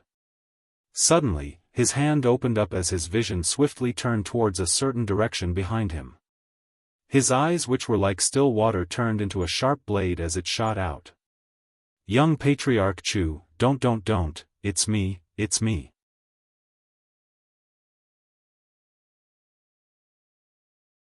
Chapter 39-24. Zhu Wuxin's expression didn't change at all when he saw who it was. That slender and soft figure leaned against Zhu Wuxian's body. "Young Master Zhu, scram." The slender figure had yet to approach him. Zhu Wuxin flicked his sleeve, avoiding the woman's approach. An invisible wave of air isolated the woman a step away from him. The woman didn't get angry. Instead, she looked at him with a smile. "Young Master Chu, why are you hiding here alone? Don't worry, as long as you follow the instructions of the revered Yiqing Luo. Will definitely belong to you." Zhu Wuxin's eyes flashed. The lady naturally didn't miss his reaction as she smiled delicately. "You must know, even if Yiqing Luo is with the Overlord now, but they will absolutely not be able to walk to the end. Only young Patriarch Chu, who has been recognized by the Overlord, is Yiqing Luo's future husband." Zhu Wuxin's pupils suddenly constricted. He didn't even look at the woman. He moved. It disappeared into thin air. Not even a red afterimage was left behind. The woman quietly looked at the horizon in the direction that Zhu Wuxin had disappeared. The smile on his face faded, and his eyes were like those of a venomous snake, flickering with an insidious ruthlessness. He clenched his fists tightly. Yiqing Luo. Yiqing Luo. Whether it was Di Zun or Zhu Wuxin, all of them were circling around Yiqing Luo. What was so good about her? B*TCH. The atmosphere in the room was still warm. The silent Gui Wu, who had been leaning against the corner, suddenly raised his head and looked at Yiqing Luo. His gaze was direct. Just as he was about to look at Yiqing Luo, Yiqing Luo had already sensed his line of sight and met Ghost Marshall's gaze in puzzlement. Gui Wu slowly walked towards Yiqing Luo until he stood in front of her. Yiqing Luo was nestled in Dmo Xian's arms. Gui Wu stood up.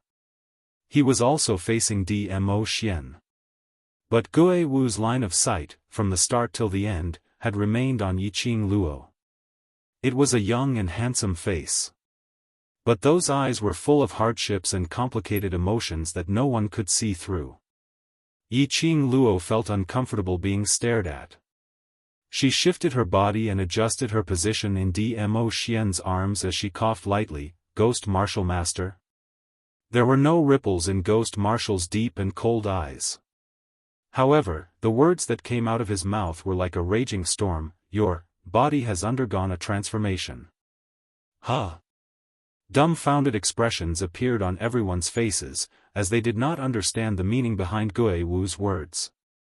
Yiqing Luo was slightly startled. She naturally knew what the change that Gui Wu was talking about was. She was surprised. Gui Wu had actually seen through this point. Gui Wu stared at Yiqing Luo for some time before he suddenly narrowed his eyes in an unfathomable manner. Looks like the 2 days you were in a coma, not only did it not affect your body, instead,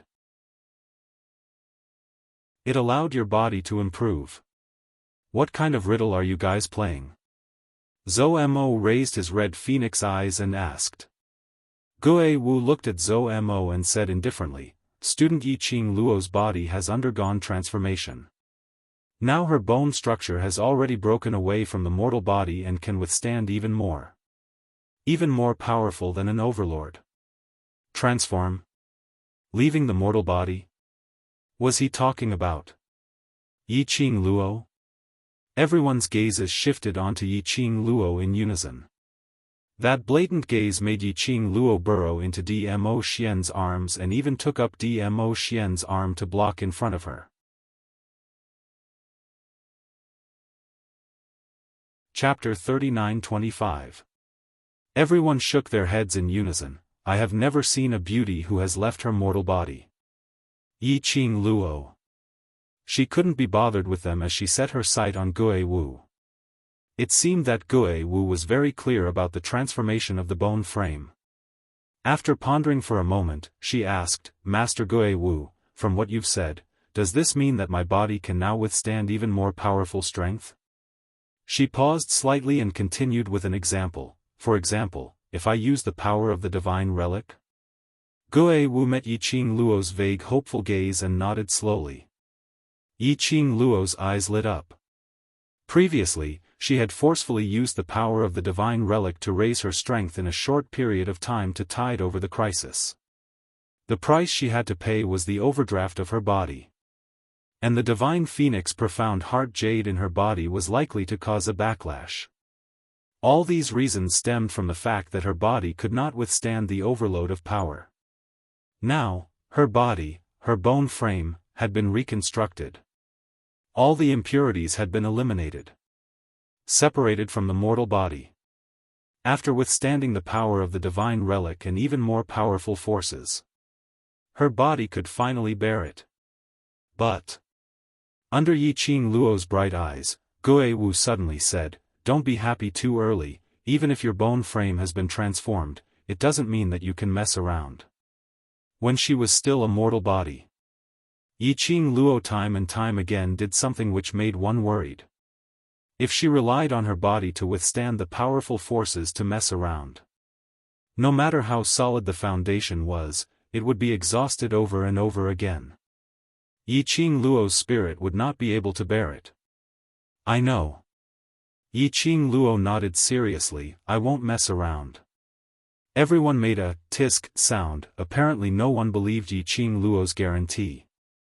Dmo Xian stretched out his hand and knocked on her head. You'd better remember what you said now.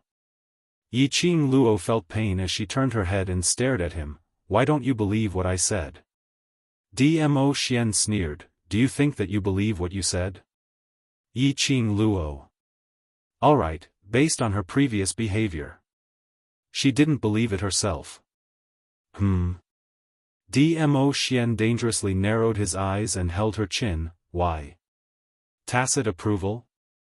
That deep voice carried an obvious threat. Yiqing Luo was forced to look him in the eye.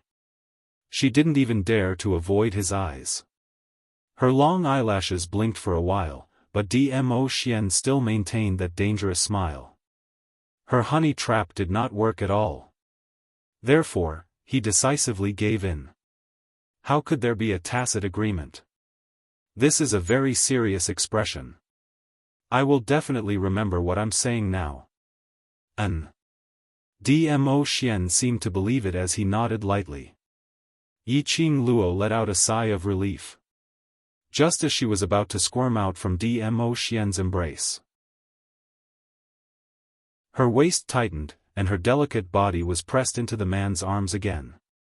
Then, he lowered his magnetic voice and said in a voice that only the two of them could hear, "If you can't remember it, I'll use my own method to make you remember it," his last 4 words. He even deliberately lowered his voice. That magnetic, seductive, and drawn-out voice carried another kind of emotion. Yiqing Luo's face suddenly flushed red. What a shameless man.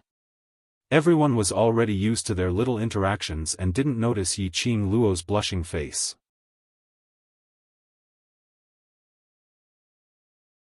Chapter 39-26.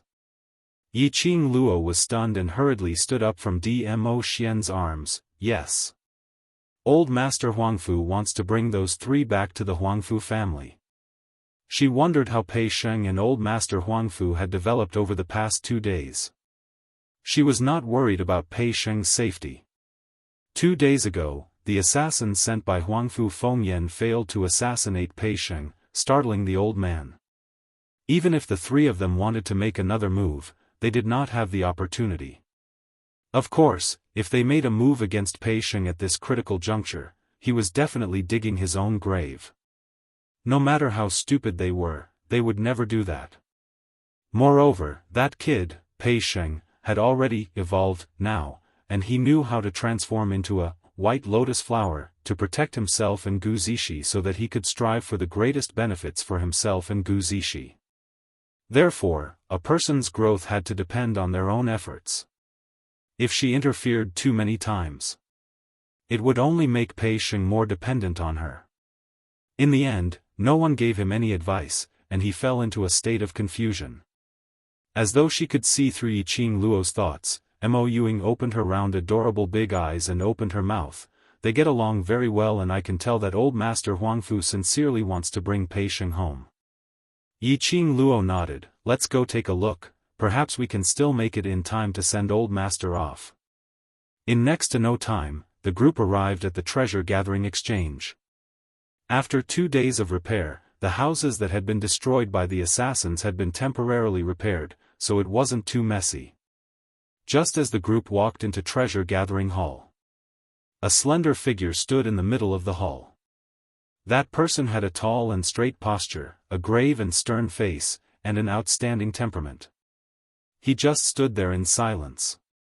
It could attract everyone's attention. Yiqing Luo and the rest naturally set their sights on that person first.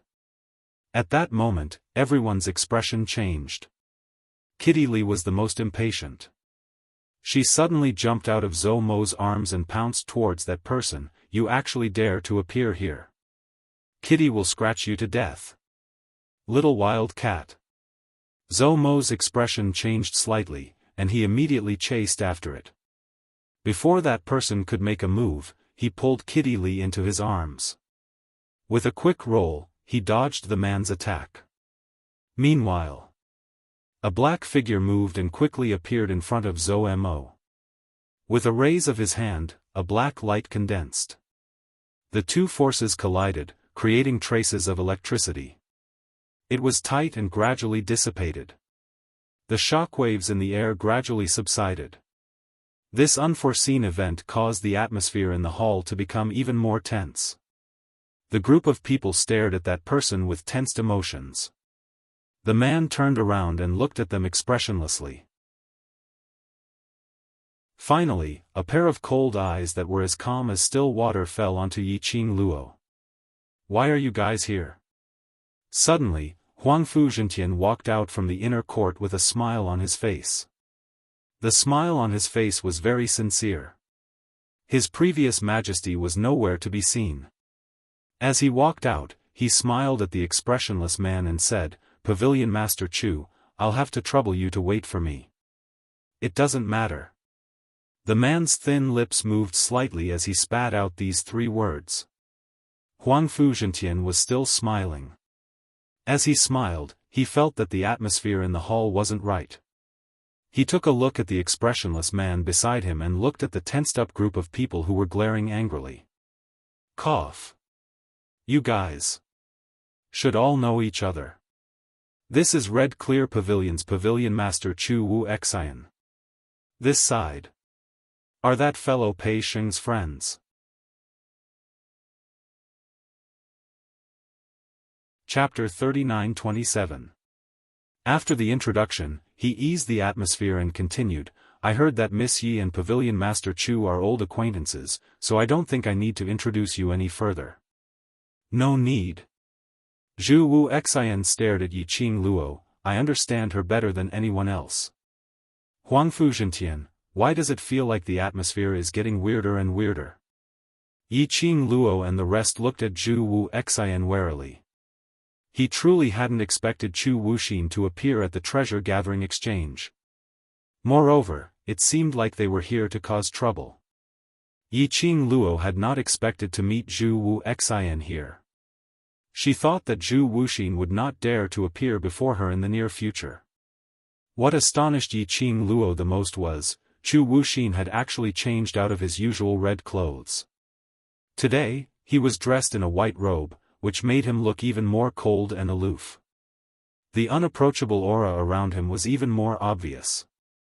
To be honest, although Chu Wuxin was dressed in red, his temperament did not seem out of place. But, it was obvious that he was more suited for white. This color was too compatible with him. However, Yi Qing Luo's slender brows creased slightly. There was an indescribable feeling of unease in his heart.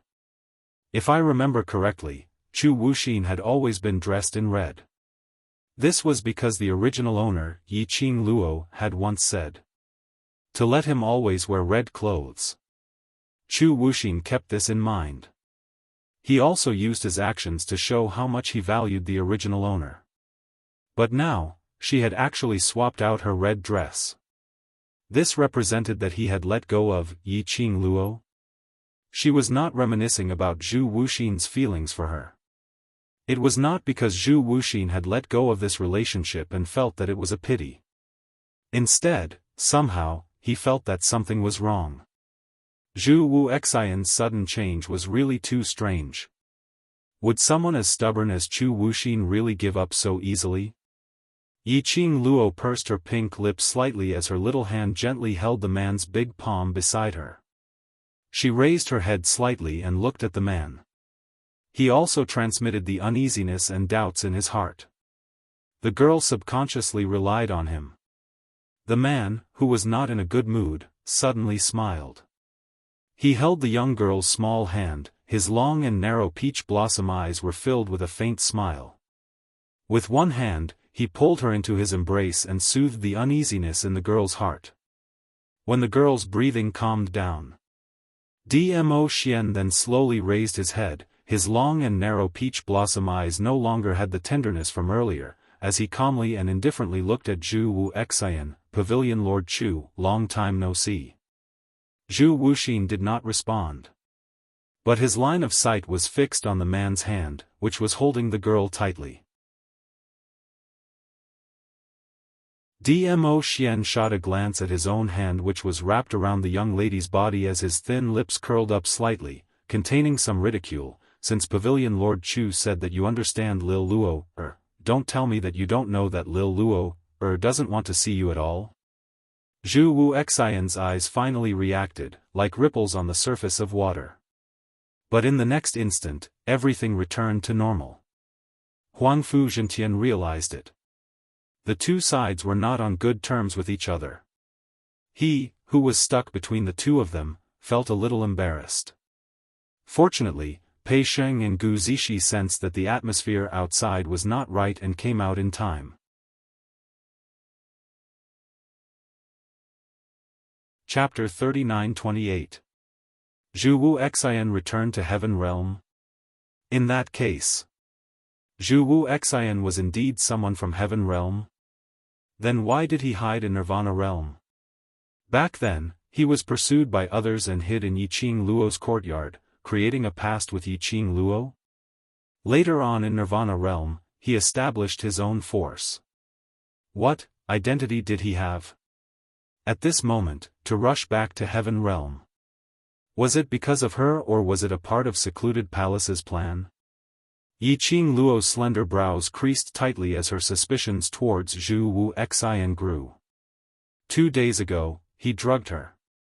He probably wanted to bring her back to Heaven Realm. You woke up very quickly. Zhu Wu Xian's icy cold voice interrupted Yiqing Luo's thoughts. It also interrupted her probing gaze. That drug won't have any effect on your body. I won't do anything to hurt you. Zhu Wu Xian looked at her fixedly as he explained word by word, I came to treasure gathering because I wanted to wait for you. Not waiting for Yiqing Luo to reply. Kitty Li's face had already turned red from anger as she flailed around in Zhou Mo's arms. Pooey. What won't hurt sister, what you did is hurting sister. Drugging sister and still dare to appear in front of sister. Frivolous man, don't stop Kitty, Kitty wants to scratch him to death. Zhu Wu Xian didn't even blink his eyes. He turned a deaf ear to Kitty Li's accusations. His gaze had been fixed on Yiqing Luo from the start till the end. His gaze was calm without any fluctuation of emotions. But Yiqing Luo could clearly feel that the gaze he shot towards her was scorching hot. She frowned slightly as her expression turned cold. What are you waiting for me for? I want to speak to you alone. Zhu Wu Xian said. No way. Kitty Li rejected without thinking. Zhu Wu Xian looked at Yiqing Luo quietly, waiting for her reply. Yiqing Luo's lips pursed even tighter. The man beside her suddenly pushed her body forward. Yiqing Luo was stunned as she looked at him sideways. But towards Dmo Xian's doting eyes. Like obsidian, it shone with an eye-catching radiance. Looking over, what was reflected in his eyes was her face. He raised his hand and brushed away the stray hair on the girl's cheek. The person who understands you best is me. Go. Beside her cheek was the touch of a man's fingertips. It carried a man's elegant sandalwood scent. Her eyelashes fluttered. Suddenly, his small body leaned forward. She hooked her wrist around the man's neck. She abruptly pulled the man down, then tiptoed and planted a kiss on his lips. The girl's eyes were full of smiles. Good boy. She withdrew her hand and took a few steps back from Dmo Xian. The moment he turned around, the expression on his face became indifferent.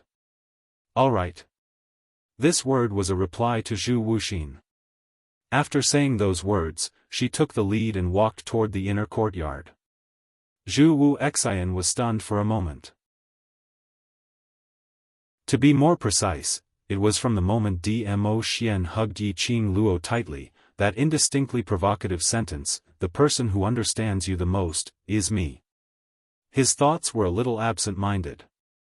Especially when he saw Yiqing Luo taking the initiative to kiss Dmo Xian.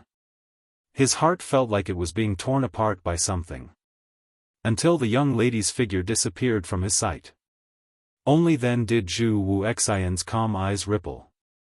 Following that, he chased up to Yiqing Luo's footsteps. At the same time, Zhou Mo Xian raised his devilish phoenix eyes and was about to tease, Yo. I didn't expect our overlord to be so magnanimous, he actually.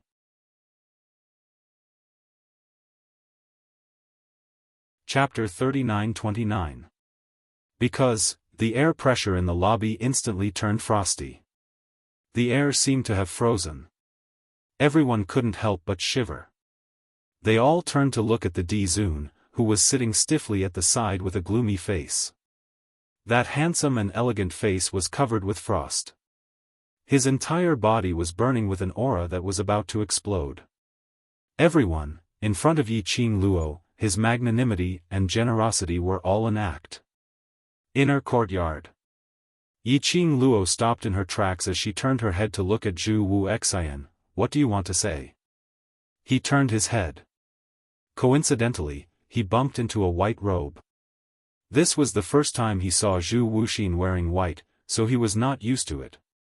Her momentary daze was seen by Zhu Wuxin.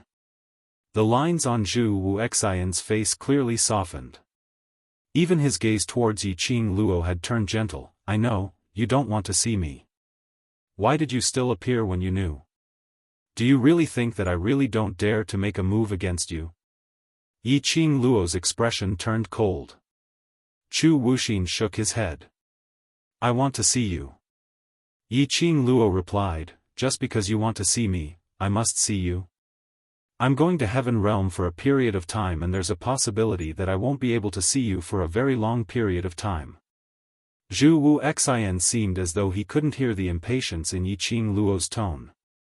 While he was talking, his eyes were fixed on Yiqing Luo without blinking. His tone was sincere and serious. When Yiqing Luo heard that, her eyes suddenly narrowed. Zhu Wuxian, you're going to Heaven Realm, is it because of secluded Darkness Palace's plan? Zhu Wuxin opened his mouth, wanting to speak. But, after meeting Yiqing Luo's smiling yet not smiling expression, the words at the tip of his tongue were stuck in his throat. He lowered his eyes slightly, avoiding Yiqing Luo's gaze. I know, you don't like people lying to you, so. This question, I'm unable to answer you. In other words, I guessed correctly. Yiqing Luo scoffed lightly. Zhu Wuxian, didn't you say that you've already cancelled the collaboration with the Palace of Darkness? Why, did you return to the Palace of Darkness? Clearly, her voice was very calm. Even his tone did not fluctuate in the slightest. Yet, it brought with it an extremely oppressive feeling. Chu Wuxin's head was still lowered, not looking at Yiqing Luo's expression. Evidently, he had decided to remain silent. Yiqing Luo scoffed lightly. If Zhu Wuxian was unwilling to answer, no matter how she asked, Zhu Wuxian would not answer. She simply couldn't be bothered to communicate with Zhu Wuxin anymore. Since you don't want to talk, you specially came to find me just to bid farewell? Yes. This time, Zhu Wuxin responded. He even raised his head. Also, I want to tell you, Chu Wuxin pursed his thin lips. This was something he had never done before. Yiqing Luo could tell that he was nervous. Zhu Wuxian was silent for several breaths of time. Then, he continued, previously, I did something that made you unhappy, but I do not regret it. Because I want you to accompany me. Yiqing Luo laughed in anger. You want me to accompany you so you make use of my trust in you to drug me? Zhu Wuxin, you claim that you understand me, but are you sure that you really understand me? Chu Wuxin continued to stare at her with his extremely dark eyes. After Yiqing Luo finished her words, he then shook his head as his voice became gentler. I don't regret what I did. The only thing I regret is to make use of your trust. Yiqing Luo laughed out of anger once again. She expressed that she really couldn't understand Zhu Wuxian's train of thought. I only want to tell you, everything that I did was not entirely for myself.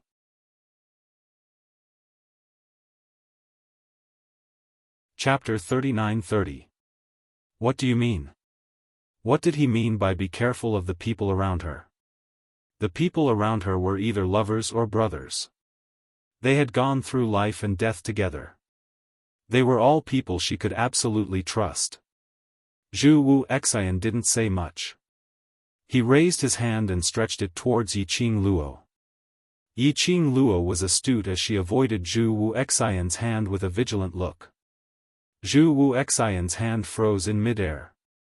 Several breaths later, his slender fingers retracted one by one. His dark and gloomy eyes looked at her with an obvious sadness. As though Yiqing Luo's actions had hurt him. But Yiqing Luo could only capture this little bit, a peculiar emotion. By the time she wanted to delve deeper into it, Zhu Wuxian had already leapt onto the top of the wall. His white robe fluttered, showing his cold and aloof arrogance, like a winter plum. He stood on top of the wall and gazed deeply at Yiqing Luo for a moment. Following that, he had already disappeared from Yiqing Luo's vision. Yiqing Luo's brows knitted tightly as she retracted her gaze. What did Zhu Wuxian mean? Why did he say such things to her out of nowhere? Based on Zhu Wuxian's character, he would say such things. It shouldn't be as simple as sowing discord. He must have heard some news from the secluded palace. She didn't know what was wrong with Zhu Wuxian, since he had already appeared to remind her. Couldn't he just make things clear before he left? It was better not to say anything than to leave half of it. She was cursing silently in her heart. Suddenly, she felt a tight grip on her waist. A scorching and wide embrace enveloped her completely. Her body was being held tightly by someone. On top of her head, there was a heavy object as a mellow voice with a smile yet not a smile floated down. He's already gone far away and you still haven't regained your senses. Could it be that you can't bear for him to leave? That voice, obviously had a hint of laughter. But Yiqing Luo heard the sarcasm in it. Yiqing Luo hurriedly stretched out her hand and hugged the person's waist. No, I'm just thinking about what he said earlier. On top of her head, the man sneered. His laughter was a little cold. Yiqing Luo rubbed against his arms but it wasn't able to alleviate the man's gloomy atmosphere. Pei Sheng and the others had already walked in. On seeing Yiqing Luo, he cried out and started to complain, "Ah Luo ah. Don't think that the overlord appeared to be very magnanimous. The minute you and Zhu Wuxian arrived at the inner courtyard, his entire person was like a huge ice mountain. We're about to be frozen into ice." As soon as he finished speaking, Dmo Xian shot him a glare. Pei Sheng was so frightened by his sharp gaze that she immediately covered her mouth. Nestled in Dmo Xian's arms, Yiqing Luo sighed helplessly. Her small hands clutched Dmo Xian's clothes as she slowly raised her head. Even without Pei Sheng's explanation, she was well aware of it. Dmo Xian was the king of vinegar. How could he really not mind her being alone with Zhu Wuxin? He dotingly took the initiative to let her speak to Zhu Wuxin alone. He just didn't want to make things difficult for her. Of course, it was also because he believed in the relationship between her and Zhu Wuxin. But Yiqing Luo also knew that he was feeling rather unhappy. Just like now. After sensing that Zhu Wuxin's aura had disappeared, filled with unhappiness, he looked for her to pacify him. "All right, my obedient Xian." Her hand followed his clothes and stretched out to his face. Following that, her fingers pinched. Pulling the corners of the man's lips, he pulled out a smile. My Xian is even more enchanting when he smiles.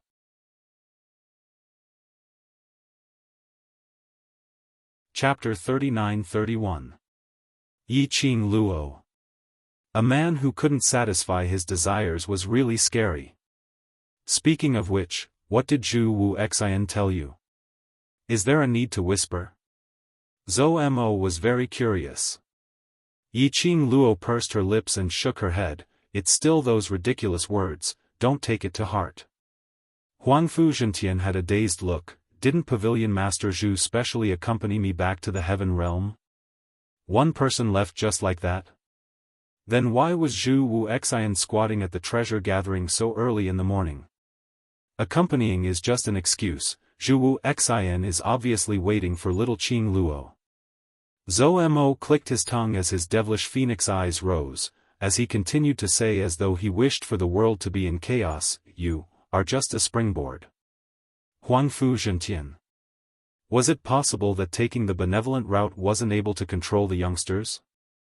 Yiqing Luo stared at Zhou Mo, afraid that Zhou Mo would say something shocking as she hurriedly changed the topic. "Old Master Huangfu, when do you intend to leave?" "Immediately." When Huangfu Zhentian said this, the expression on his face had some slight changes. He took a deep look at Pei Sheng and said, "All along, I wanted to thank you personally.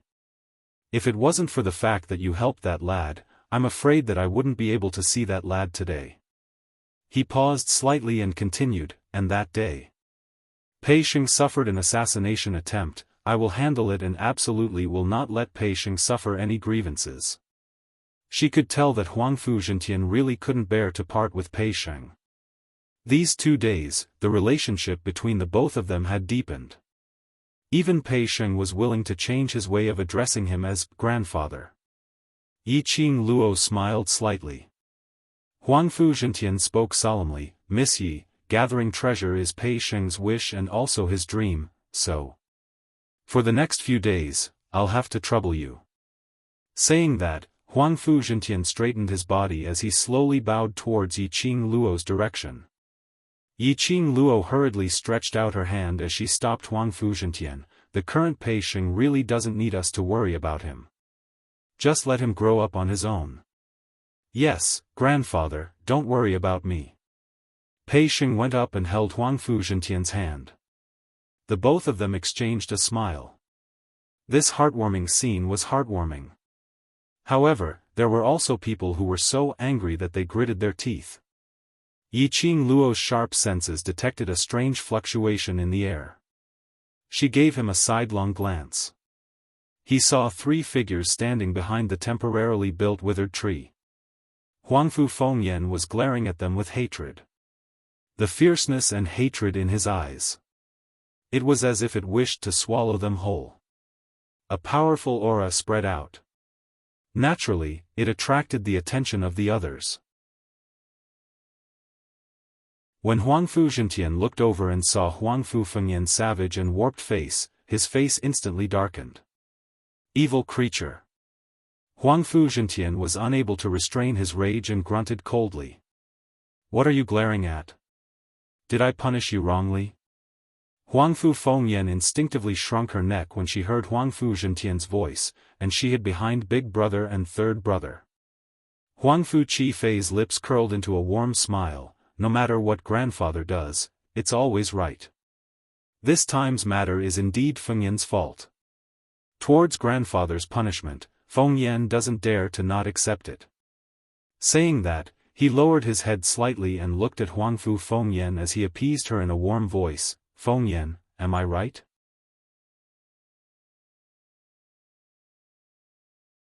Chapter 39-32. Until Huangfu Fengyan was dragged out by Huangfu Qifei. Yiqing Luo then noticed. Huangfu Fengyan's temperament had undergone a huge change. Just 2 days ago, when he saw her, she was still arrogant and domineering. It was as if she did not take these people from the earth domain seriously and had a high and mighty attitude. But now, her entire body was shrouded in a layer of deathly aura. There was a deathly aura between his brows. The light in his eyes dimmed a lot. "Wait a minute," Yiqing Luo narrowed her eyes slightly as she carefully sized up Huangfu Fengyan. After noticing something, she suddenly laughed out loud. His curved eyebrows were filled with mockery. Huangfu Fengyan's expression instantly darkened. His eyes were filled with uncontrollable resentment. If it wasn't for Huangfu Qifei holding her wrist tightly, she would have died. Perhaps, Huangfu Fengyan almost couldn't control the anger in her heart as she pounced towards Yiqing Luo. Yiqing Luo seemed as though she couldn't see Huangfu Fengyan's madness. His laughter became more and more mocking. He didn't expect the old man to be so ruthless. The old man actually, directly crippled more than half of Huangfu Fengyan's profound rank. Yes, most of them. Previously, Huangfu Fengyan's talent was passable, and she had the Huangfu bloodline. Moreover, she had been supported by many resources since she was young. Her profound rank was at least at the 7th or 8th level of the Sage Profound Realm. But, the current Huangfu Fengyan, judging from the fluctuations of the profound waves on her body, I'm afraid he's only hovering around the Sky Profound Realm. In fact, it was even showing signs of slipping. Profound Sky, if they were placed in the Nirvana realm, they would be the best among the geniuses. However, Huangfu Fengyan was someone from the Heaven realm. In the heavenly realm, even the lowly people were like dust. Their strength was probably above Huangfu Fengyan's. To the arrogant Huangfu Fengyan, this move was indeed the cruelest punishment. It was no wonder that Huangfu Fengyan was looking at them as if they were her father's murderer. No, even killing one's own father wouldn't have such a huge grudge. Slut. Looking at Yi Qing Luo's ridiculing smile, Huangfu Fengyan was so infuriated that her eyes turned red. She struggled to pounce towards Yi Qing Luo. His face was hideous and terrifying. Shut up. Huangfu Zhentian berated angrily. Looks like the punishment I gave you isn't enough. You still don't understand etiquette, right? Grandfather. Huangfu Fengyan was angered to the point of tears. Before he could finish. She was forcefully pulled back by Huangfu Qifei. Huangfu Qifei shook his head at her, then said gently, Grandpa, it's getting late, let's return to the heaven realm first. Huangfu Zhentian grunted coldly and didn't even want to take another glance at Huangfu Fengyan. He gave Pei Sheng a few instructions. Huangfu Zhentian led the three of them away from treasure-gathering hall. Before leaving, Yi Qing Luo noticed that Huangfu Qifei's indistinct vision fell onto her. That gaze made Yi Qing Luo feel uncomfortable. In the Huangfu trio, she couldn't see through him at all. It was this Huangfu third young master Huangfu Qifei. Compared to young master Huangfu Dongyu, this third young master was the truly difficult person to deal with. Moreover, it could be seen. Although Huangfu Dongyu was the eldest young master, he still followed Huangfu Qifei's opinion. Earlier, Huangfu Qifei's meaningful gaze, what did it mean? Why, after Zhu Wu Xian left, you can't bear to let those few trashes from the Huangfu family leave? Above her head, a man's deep voice floated down, with a smile yet not a smile tone. The sense of danger was extremely thick. All right, a jealous man couldn't be offended.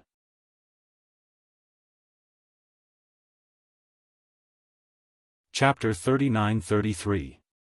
Glancing at the group of people around, it was obvious that they were waiting for a good show. Yi Qing Luo's lips curled. Suddenly, she stretched out her arms and hooked onto Dmo Xian's neck, putting all her body weight on the man. She raised her head and looked at Dmo Xian with a smile. The Overlord, are you so unconfident in your own charm? Saying that, her slender fingers had already clasped the man's chin. The smile on the corner of her mouth was like a rogue who teased a good family man. She tilted her head and her voice became gentler. At present, the Overlord's face is my favorite face, and it is also this face that makes me captivated. So captivated that I can't see anyone else. She sighed helplessly and said, Tell me, I have you, a little devil. Who else can I not bear to part with? Pfft. The crowd who were watching the show immediately burst out laughing. One by one, they gave a thumbs up, so impressed that they simply couldn't say a word. Yi Qing Luo ignored that group of people, hooked onto Dmo Xian's neck, and kept swaying her body. Little beauty, do you think what I said is reasonable? Dmo Xian's eyes became darker and darker. His burning gaze seemed to want to swallow Yi Qing Luo. Immediately, under Yi Qing Luo's gaze, his thin lips curled up, so handsome that it made one's heart skip a beat. In that case, you only fancy my face? The man's voice sounded very deep. Yi Qing Luo released his chin and stuffed herself into the man's arms, the corners of her lips curled up. How can you say it in such a superficial way? You originally belonged to me. Dmo Xian's brows rose, but he didn't say another word. Yi Qing Luo hugged his waist again. Looks like it's time for you to prove your charm. She moved closer to his ear and whispered these words. It was completely hinting at something. Dmo Xian heard that, his eyes deepened a few notches. He even used that meaningful, seductive peach blossom eyes, to stare deeply at her for a while. Yi Qing Luo's legs went soft from that gaze. Somehow she felt as if she had consciously jumped into the pit that the man had dug. However, the jealous man was finally appeased. The way the two of them treated the onlookers like air had deeply provoked the crowd. Zhou Mo was the first to flip the table and leave with Kitty Li in his arms. Right at this moment, a slender figure walked over from outside the treasure-gathering hall. "Little Qingwu, I'm telling you, don't ever go in. Go in and be abused." When Zhou Mo saw the person coming, he immediately complained bitterly. Jun Qingwu glanced at Zhou Mo indifferently. She ignored him and walked straight into the inner courtyard. The minute Yi Qing Luo saw Jun Qingwu, she happily went forward to welcome her. His gaze fell on her hand. Jun Qingwu was holding a letter. "Letter? Your letter." Jun Qingwu handed the letter to her. "Mine?" Yi Qing Luo was puzzled. Who would specially ask Jun Qingwu to send her a letter? "Your old acquaintance." Jun Qingwu glanced at the letter. Her meaning was, look at it yourself. You'll know once you read it. Yi Qing Luo opened the letter suspiciously. When she saw the name on the letter, her pupils suddenly shrank. Miao Ji. It was a letter from Miao Ji. The Miao tribe's holy maiden from the Miao Gu clan was Miao Yi's aunt. At that time, Miao Ji had ascended to the earth realm. Miao Yi had inherited the Miao tribe's holy maiden's position. She had not expected that Miao Ji would actually write her a letter. After reading the contents of the letter, she put the letter down. Mo Yuing immediately asked, "What did she say?" Yi Qing Luo was stunned. Mo Yuing had always been someone who didn't put anything to heart. But now she took the initiative to ask about Miao Ji.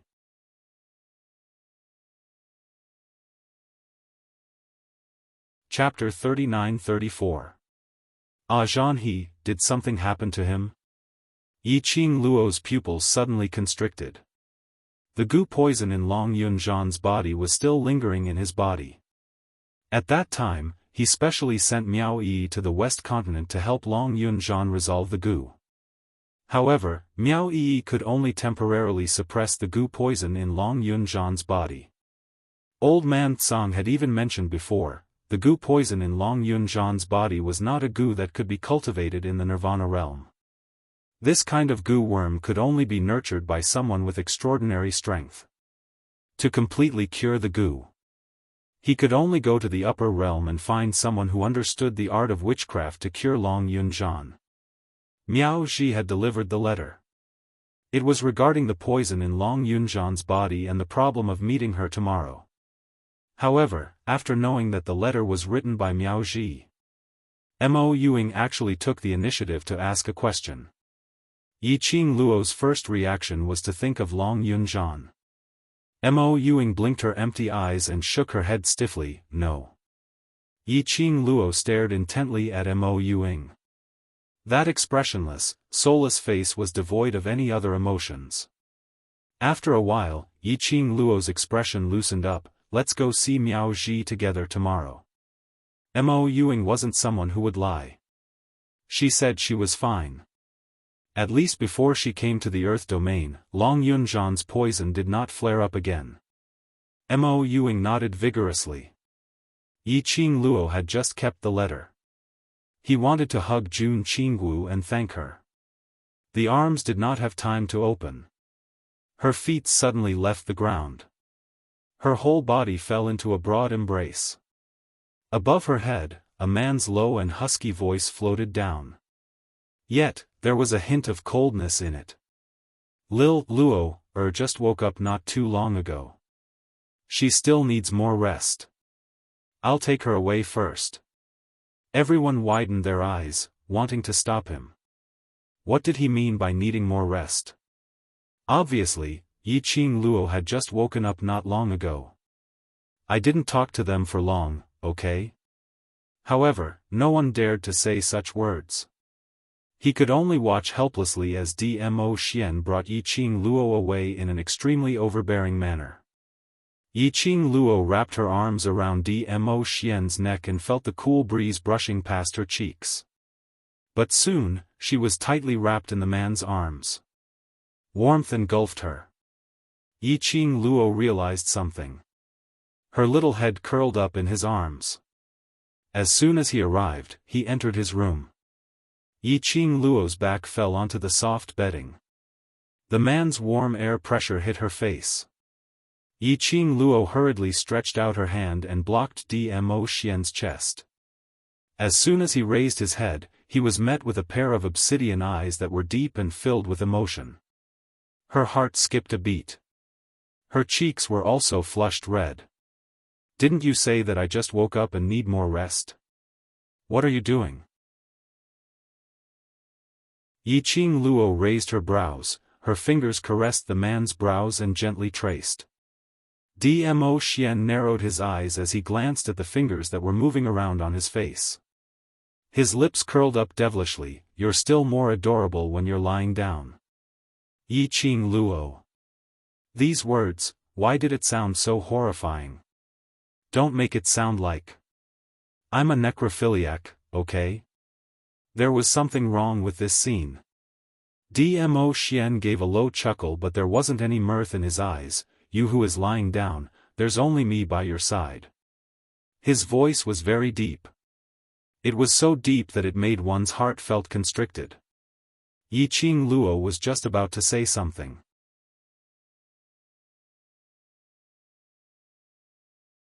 Chapter 39-35. I don't want to appear so petty. He buried his head in between her neck as his voice was very low and a little fuzzy. But she could hear the gloominess in his tone. "Lil Luo, do you feel that my possessiveness is very scary?" His voice turned deeper and deeper. "I obviously know that there's nothing going on between you and him, but seeing the way he looks at you, the attitude he has towards you, I just want to hold you in my arms, just want you to belong to me alone." The man's voice, word by word, was clearly transmitted into Yi Qing Luo's ears. Yi Qing Luo's pupils suddenly constricted as her eyelashes started to tremble. She stretched out her hands and hooked onto Dmo Xian's neck, hugging him back. I know how you feel." She hugged the man tightly as her eyes turned slightly red. "A long time ago I said, I don't hate your possessiveness. You want to own me, because you care about me, that's why you want me to belong to you alone." How would she not know? Her Xian had taken care of her feelings. How much pain had he suffered? How many times had she relied on Xian's pampering to do things that made Xian worried? Yi Qing Luo cupped his face as a light kiss fell on his face. "This kind of possessiveness, I don't find it scary at all, because I feel the same." Finally, her kiss fell on Dmo Xian's lips. Like a dragonfly touching the water, it moved away. Her hands cupped his face, pressing her forehead against his. Xian. Our feelings are the same. Because they loved each other, so they cared, so they wanted to own him. Yi Qing Luo buried her head in his chest again as she whispered softly, telling Dmo Xian everything that she had said to Chu Wu Xin earlier. Finally, she raised her little head, her chin resting on his chest as she gazed at his clean chin. "Say. What did he mean by, be careful of the people around you? To sow discord?" His hand brushed Yi Qing Luo's fine hair as Dmo Xian answered lazily. Yi Qing Luo used her head to knock him. "We're talking about serious matters, be more serious." Dmo Xian's voice became even fainter, with a trace of indifference. "I'm very serious." Although that was the case. But the man's hand had already landed on her waist. His body turned slightly cold. Her robe was scattered on the side of the bed. Yi Qing Luo was so angry that she laughed. Her little hand stopped the man. "What kind of decency is this?" Loosening his robe halfway, Dmo Xian propped himself up and his good-looking face was imprinted right in front of her eyes. "Why don't you tell me, how did I become indecent?" Yi Qing Luo. "Why don't you tell me what you're doing now, is considered decent?" Could he move away from her and say those words with a straight face? Do you have any sense of shame? Lying through your teeth, doesn't your conscience hurt? Dmo Xian expressed, "For the woman I love, what is face? What's the use of it? If he came, could he sleep with little Luo, To be able to sleep with Lil Luo, one's conscience would only feel better. Yi Qing Luo, she only wanted to understand from Dmo Xian's mouth what the people around Zhu Wu Xin meant by that. Couldn't they discuss the problem first before doing anything else? No matter how Yi Qing Luo's inner heart rejected, or how her actions resisted. Finally, when the man's kiss landed.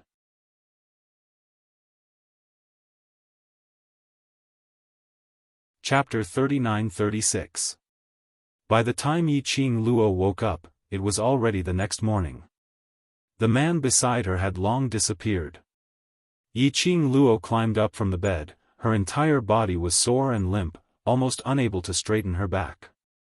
She simply didn't dare to recall the scene of being indecent treated by the man yesterday. That scene was too terrifying. Just recalling it made her legs wobbly.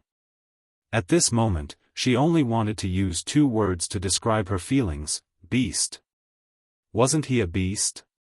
The man last night was like a beast who had been trapped for a long time, using all kinds of ways to torment her. He even forced her to stay awake. To put it nicely, she had said it herself. Since she had flirted with someone, she should be responsible. So she had to set an example. After that, he was unbridled, tormenting her. After that, he said that he was magnanimous to let her and Chu Wu Xin chat alone, so he must be rewarded. Hence, tormenting again. After that. There was no more after that. She opened her eyes, her entire body was about to fall apart. Her 4 limbs were almost not her own. Yi Qing Luo cried out and pounced onto the blanket, not wanting to move at all. But time waited for no one. She still had to attend Miao Zhi's appointment today. After struggling for some time, Yi Qing Luo scolded Dmo Xian in her heart as she got up from the bed. When she stepped on the ground, Yi Qing Luo felt as though she was stepping on cotton, soft and fluffy. But although her body was sore, but she felt refreshed and that place was cool, without the pain she had imagined. At least that man still had some conscience. He knew that after tormenting her, he would serve her well. Yi Qing Luo snorted. The grievance in her heart had lessened by quite a bit. She hung Dmo Xian specially on the wooden frame with difficulty and let her put on the red robe neatly and washed up. She was finally able to walk normally and do other actions. Yi Qing Luo stretched her waist and stretched her muscles before walking out of the room. When she walked out of the courtyard, Yi Qing Luo saw Mo Yuing and Xiao Yinyan sitting opposite each other on the stone bench. Old Lai was lying sloppily on the rockery with a blade of grass in his mouth. Gue Wu, Zhou Mo and Kitty Li were nowhere to be seen. When Yi Qing Luo saw the 2 of them sitting opposite each other, she was rather astonished. He was very curious. The 2 of them could actually sit face to face peacefully, and the atmosphere wasn't that tense. Not easy at all. Mo Yuing sensed Yi Qing Luo's gaze and immediately stood up, walking towards Yi Qing Luo. Her pink body was petite and cute. When he pounced into Yi Qing Luo's arms, Yi Qing Luo withdrew her arms and gave him a full hug. During this period of time, Yi Qing Luo felt a gaze which was as sharp as a blade in front of her. She frowned and looked over. She met Xiao Yinyan's gaze. Xiao Yinyan didn't avoid her gaze. He just stared at her, the hand that was holding Mo Yuying's hand. TSK, that gaze was a little too much. Before Mo Yuing appeared, Xiao Yinyan was gentle and polite to her. Many people even misunderstood that he liked her. Now, Mo Yuing had appeared.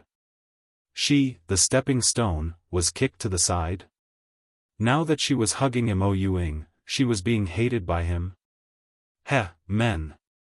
Yi Qing Luo retracted her gaze and hugged Mo Yuing even more fiercely. Let's go, Shadow, let's go see Miao Zhi. Mo Yuing nodded her head vigorously. Waiting here early in the morning, was to wait for Yi Qing Luo to meet Miao Ji together. The goo poison in Long Yunzhan's body was not cured.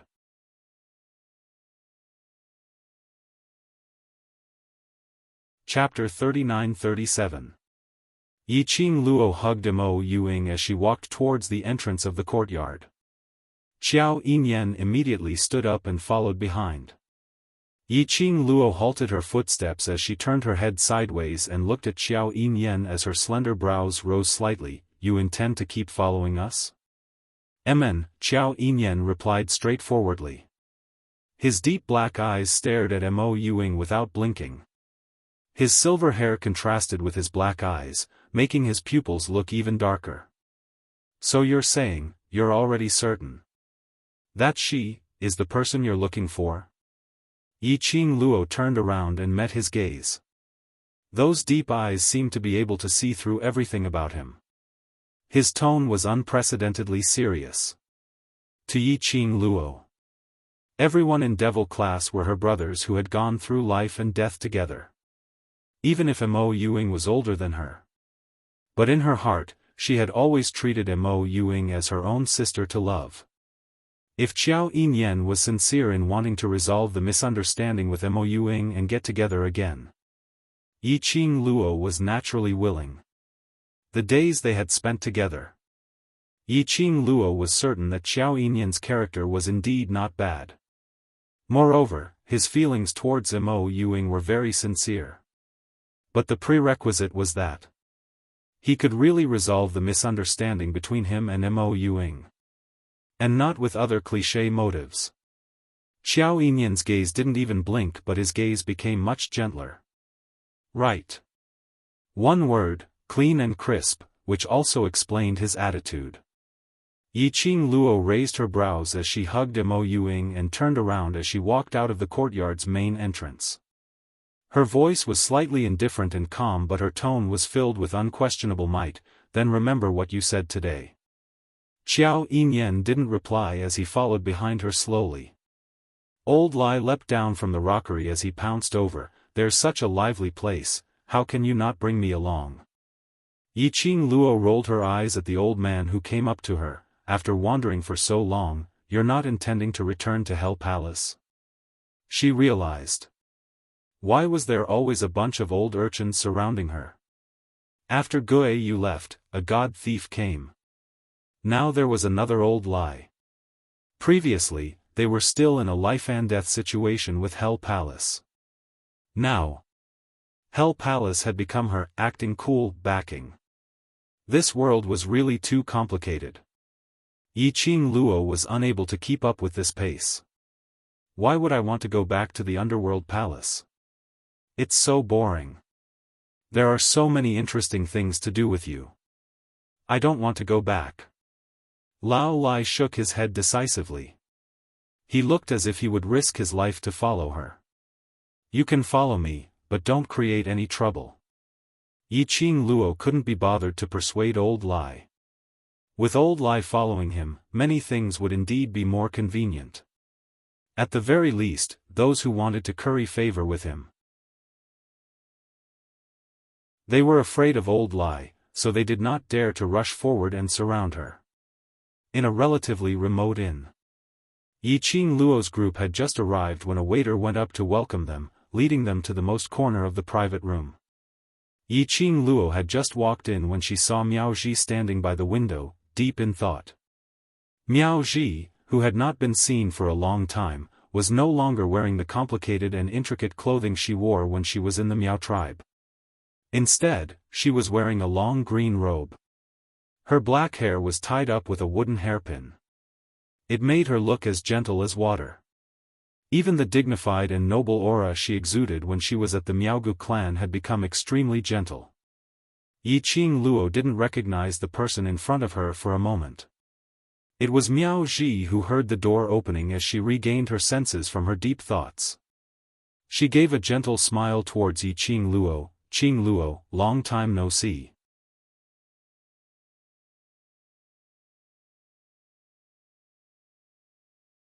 Chapter 39-38. Miao Ji smiled gently. Why?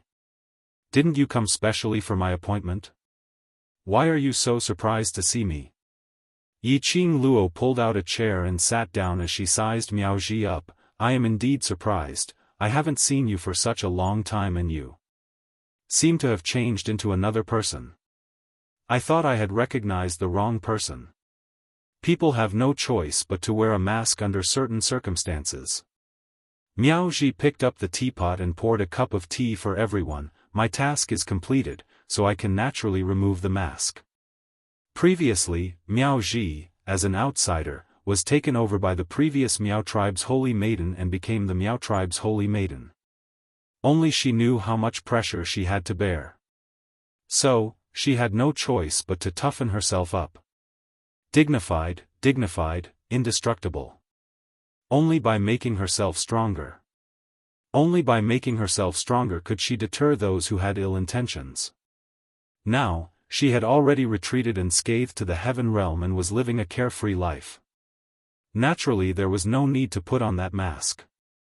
The few behind her all sat down.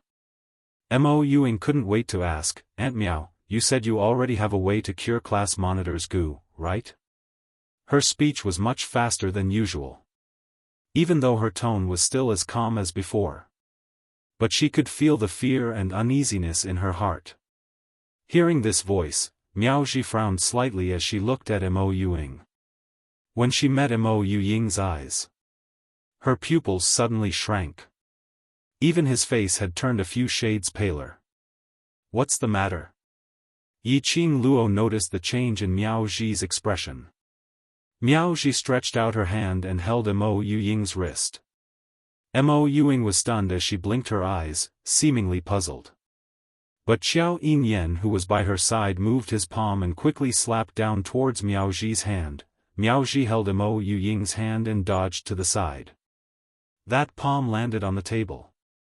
The teacups collided and the tea spilled out. Xiao Yin's eyes sunk as he raised his palm to stop Miaoji. Yiqing Luo couldn't stand it anymore as her fingertips moved and the glower flame fan opened up and slid into Xiao Yin's palm. Xiao Yin, if you continue to make trouble, I will ask my shadow to get you out. Xiao Yin's hand froze as he frowned and looked at Yiqing Luo. At this time, Mo Ying cooperatively looked up at him and nodded, yes, get out. Xiao Yin was speechless.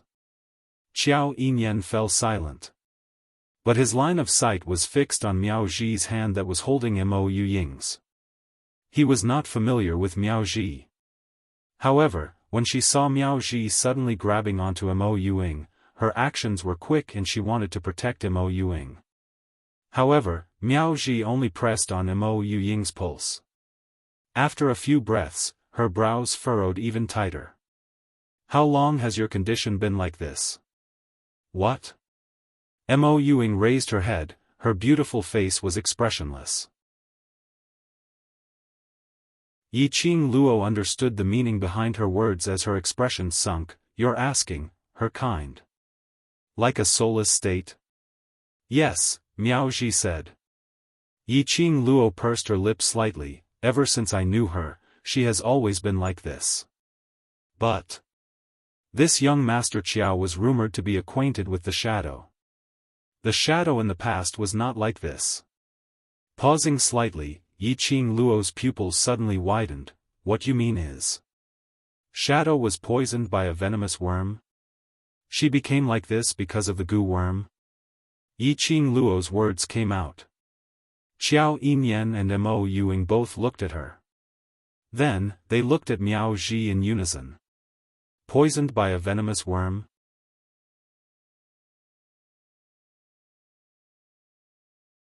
Chapter 39-39. Miaoji, who was being stared at by several pairs of eyes, quickly let go of Mo Ying's wrist and shook her head. Her condition doesn't seem like she was poisoned. Yiqing Luo heaved a sigh of relief. You made the atmosphere so serious if it's not. But before she could catch her breath, Miaoji changed the topic again. The expression on her face was serious. Her condition may be more troublesome than being poisoned. Troublesome? What do you mean? Do you know why she became like this? Xiao Yinyan was the most agitated as he stood up and stared at Miao Ji. Yiqing Luo glanced at Xiao Yinyan and raised her hand to block in front of him.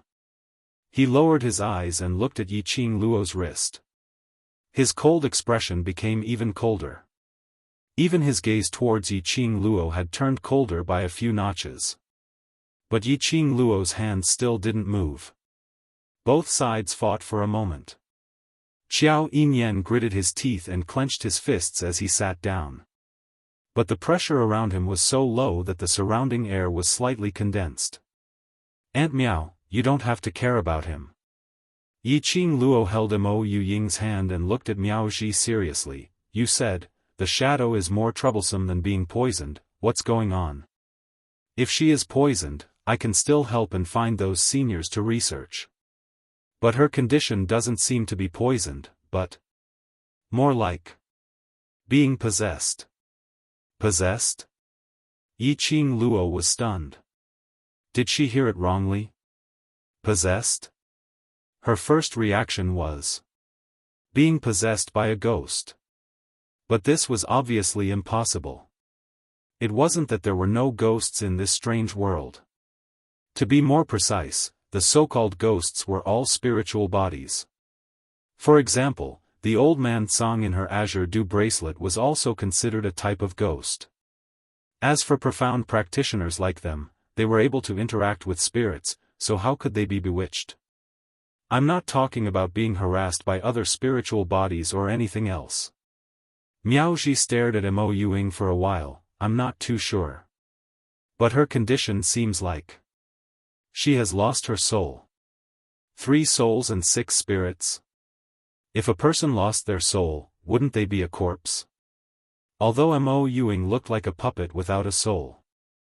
There's no soul light in her eyes, and even her pulse is so weak that it's hard to detect. This was also the first time Miao Ji had encountered such a situation. My goo worm cannot sense her soul power. Yiqing Luo pursed her lips tightly as she glanced sideways at the girl beside her. He couldn't believe it. This girl who would call her Qing Luo, who would fight for her favor, and even requested for kisses and hugs. It would be a puppet without a soul. Then, is there any way to retrieve her soul? Xiao Yinyan, who was ordered to sit by the side by Yiqing Luo, opened his mouth hoarsely. His tone was filled with suppressed pain.